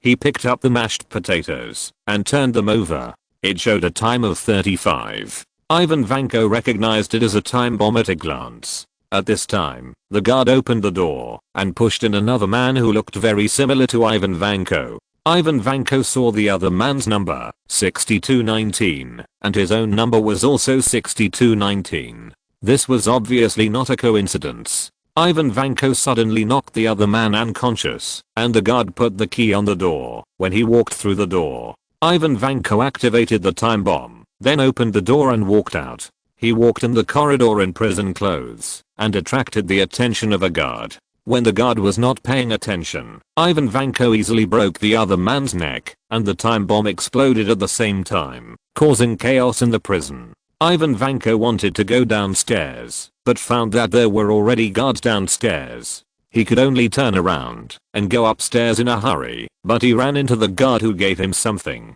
Two guards put a hood on him in the stairwell and took him away and threw him into the car. When the guards took off his hood, he had already arrived at Justin Hammer's territory. If you're listening to this novel on a channel other than Fanfic World, it means they downloaded and uploaded it without effort. We cordially invite you to visit our channel, Mundo Fanfic Novelos. There you'll find the original version of this story and you can explore many other novels of various genres. We're waiting for you to immerse yourself in a world of incredible novels. Chapter 49. At this time, Justin Hammer had already set up the table and was having dinner. When he saw Ivan Vanko coming down, he smiled and asked the guard to open the handcuffs. After sending the guard away, Justin asked him to sit down. Ivan Vanko had obviously never seen such a scene before. For a moment, he was a little overwhelmed as he watched the waiters busying around him. Justin told Ivan Vanko straight to the point that they both hated Tony Stark, but it was better to destroy his achievements than to kill him.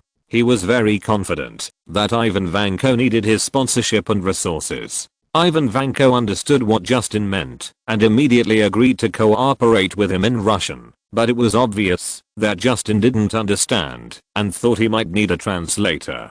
However, Ivan Vanko immediately overturned his idea in English, but then Ivan Vanko said that he wanted his bird. Justin Hammer didn't understand what he meant, but still agreed to help him find the bird.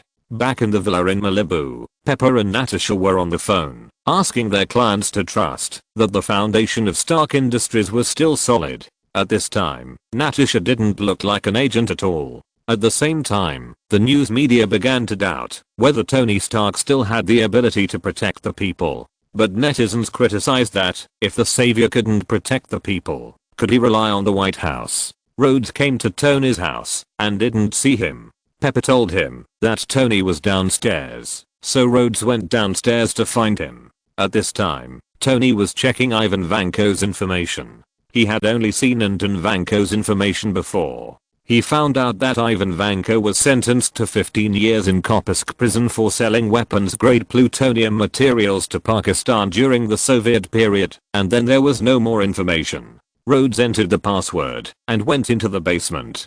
Tony, you have to control the situation. Listen, I've been on the phone with the National Guard all day, convincing them not to drive tanks over here. Break down your door and take these away. They want to take your steel armor, okay? They're too lazy to play games with you. You said no one would have this technology in 20 years, but someone had it yesterday, and it's no longer a theory. Tony turned his head and glanced at Rhodes. His technology is very backward, nothing compared to mine. Don't worry. Also, if those idiots in the military want to take action against a future savior, let them come, and they will sacrifice themselves when the time comes. Tony sneered at the military's idea. If they could solve the problem, he wouldn't have to sacrifice himself in the future war that affected the entire universe. Rhodes was a little helpless about Tony's words, but in fact, as he said, the military absolutely didn't dare to take action against Tony at this time, and could only threaten him. The identity of the future savior was Tony's biggest umbrella. Hey Tony, have you ever thought that you don't have to be the savior alone? You don't have to rely on yourself. I want to believe what you say, but you have to trust me, and I'm not alone. Natasha. Banner. Strange. Barton, and that Carol. Although Tony doesn't know who Strange is, it doesn't matter, he will definitely be his teammate. Captain Marvel has been to Earth. She talked to Egghead about some things, and then met Tony and others, and joined the Avengers, but soon left Earth for some reasons. Then what are you going to do? Don't think too much, I know what I'm doing. Come to my birthday party when you have time. Tony patted Rhodes on the shoulder. Ivan Vanko followed Justin Hammer into his base. You can work quietly. It's fun to be dead, right? No pressure. Then he said to the steel soldiers in the distance, they are there. I'm so excited. They can fight at any time. I may have miscalculated some data and was too eager to use the prototype to mass produce. You can look around. Ivan Vanko walked to the computer and started to operate it directly. Justin wanted to stop him and asked him to unlock the password before using it. At the same time, he ordered his men to unlock the password. As a result, he turned around and saw that Ivan Vanko had directly cracked their password. He said awkwardly, forget it. Then he looked at Ivan Vanko's operation and praised, wow, so amazing. Ivan Vanko said something in Russian, but Justin didn't understand. Ivan Vanko repeated in English, your software is garbage. Justin Hammer could only smile awkwardly. After all, they easily cracked their passwords, and he couldn't refute it, so he had to praise him for being amazing. Ivan Vanko pulled up a ladder and went up to observe the Iron Soldier. Justin had just said after each set was worth 125.7 million yuan. He directly pulled out the head of the Iron Soldier. Although Justin was a little dissatisfied with Ivan Vanko for directly destroying the Iron Soldier, he still endured it and explained to Ivan Vanko that he would shit on Tony's head at the Stark Expo. Ivan Vanko agreed without hesitation and promised that he would do it. Justin was also happy to hear this. At Tony's birthday party, Natasha came over with a watch box and asked Tony which watch he wanted to wear. Tony thought for a moment and said, gold surface, brown strap, that Gigolek halter watch. Natasha sat next to him, and Tony asked casually, how is the superhero team? Will they come? Barton and Carlson are already here, and Deputy Director Hill will also come. Director Nick Fury has to solve your worries and can't come. Dr. Banner said he doesn't like this kind of occasion, and is afraid that he will cause trouble. Well, okay, I'll invite them later. It was a night of revelry. Because Tony didn't wear the armor this time, Rhodes didn't get angry and put on Mark II to fight him. Tony also introduced Rhodes to Barton and Carlson and said that this was his teammate. On Ivan Vanko's side, Justin took great pains to find a parrot from Russia, but it turned out not to be Ivan Vanko's bird. Justin said it was the bird, but Ivan Vanko could not have mistaken his bird. Hearing Justin's solemn words, he pounded the table and said, dude, this is not my bird. Justin was angry and said a little angrily, even if it's not your bird, this bird is also very beautiful. Don't be so stubborn, you have to learn to let go. Then Justin saw the steel soldiers transformed by Ivan Vanko. He walked forward puzzled and found that the helmet had become a solid head.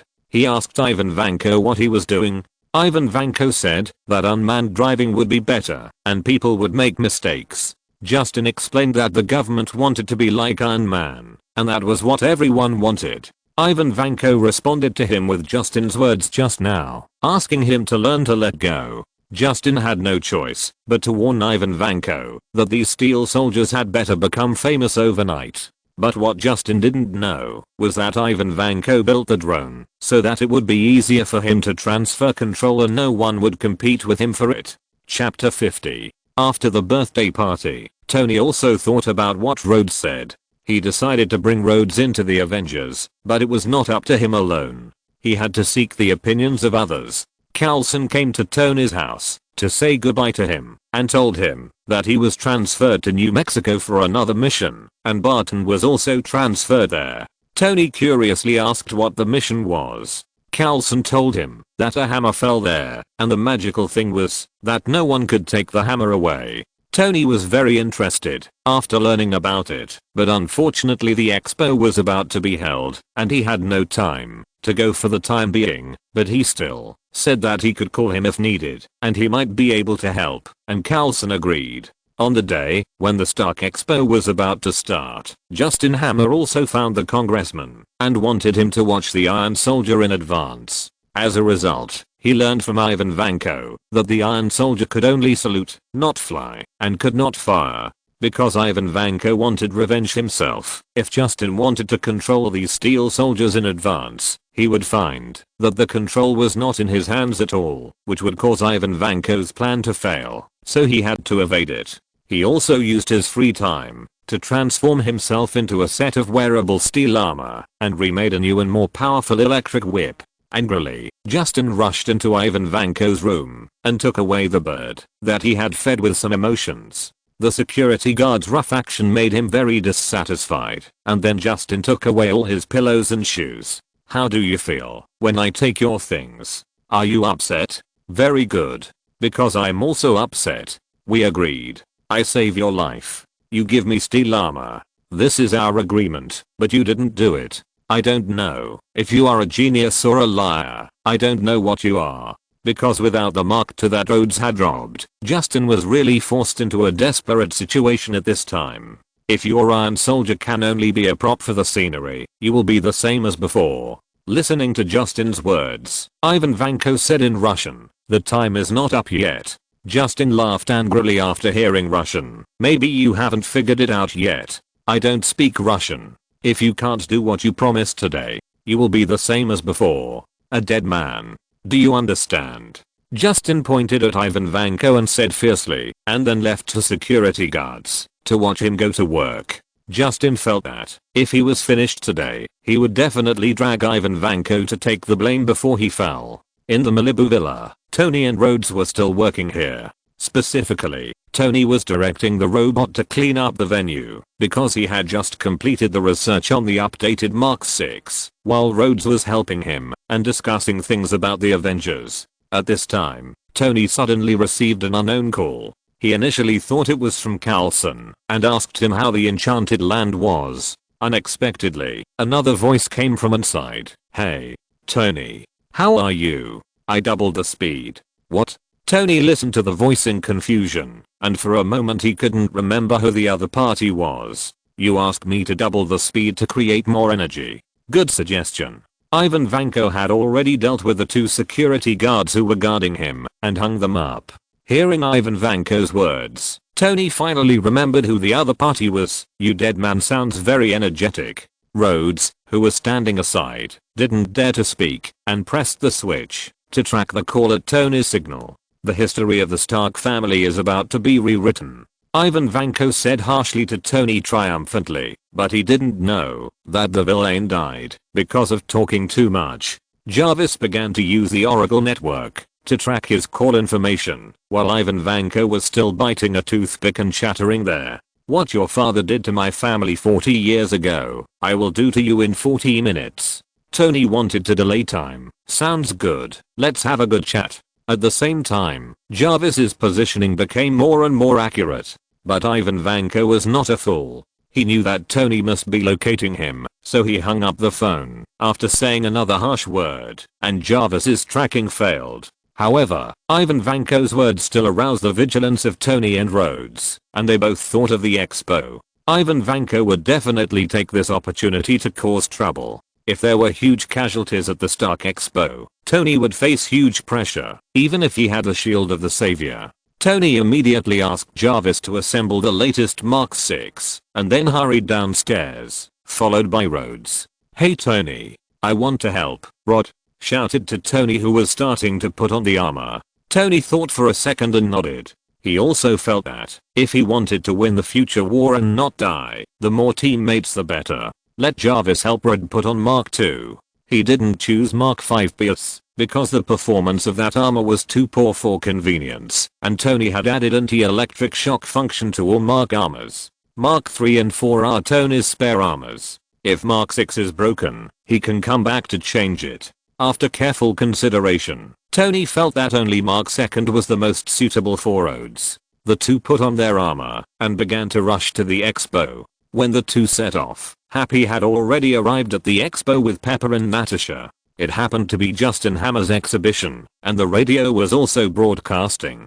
Justin took several deep breaths backstage to calm himself down. The arrow was on the string and had to be shot. Even if these iron soldiers could only salute, he had to bite the bullet. He pretended to be happy, but in his heart the nervousness still made him not perform a dance like in the original book, but walked directly to the podium. He gave a speech first and criticized Tony for not wanting to disclose advanced technology. Pepper in the audience was a little impatient when she heard Justin's words. When he was almost done, 2 staff members came on stage to move the podium away. Justin pretended to be passionate and introduced his iron soldiers to the audience. At this time, Tony, reminded by Rod, finally remembered to call Natasha and tell them that danger was about to happen. Natasha did not dare to neglect it. After learning about it, she immediately pulled Pepper away from the scene and notified the Motherfuck. Because there were too many people at the scene, Natasha did not dare to act rashly. She didn't know how Ivan Vanko would attack the expo, but her intuition told her that it must be related to those iron soldiers. At this time, Justin had introduced the 4 iron soldiers of the Navy, Army, Air Force and Marines, and asked them to salute everyone. Just as everyone was applauding, Tony and Rod finally arrived late. End of this chapter. Thank you very much for reaching the end. Don't forget to like. Looking for more exclusive content and immediate access? Subscribe to our Patreon. Remember, every like, subscription, or donation encourages us to continue. Thanks to everyone. See you in the next video.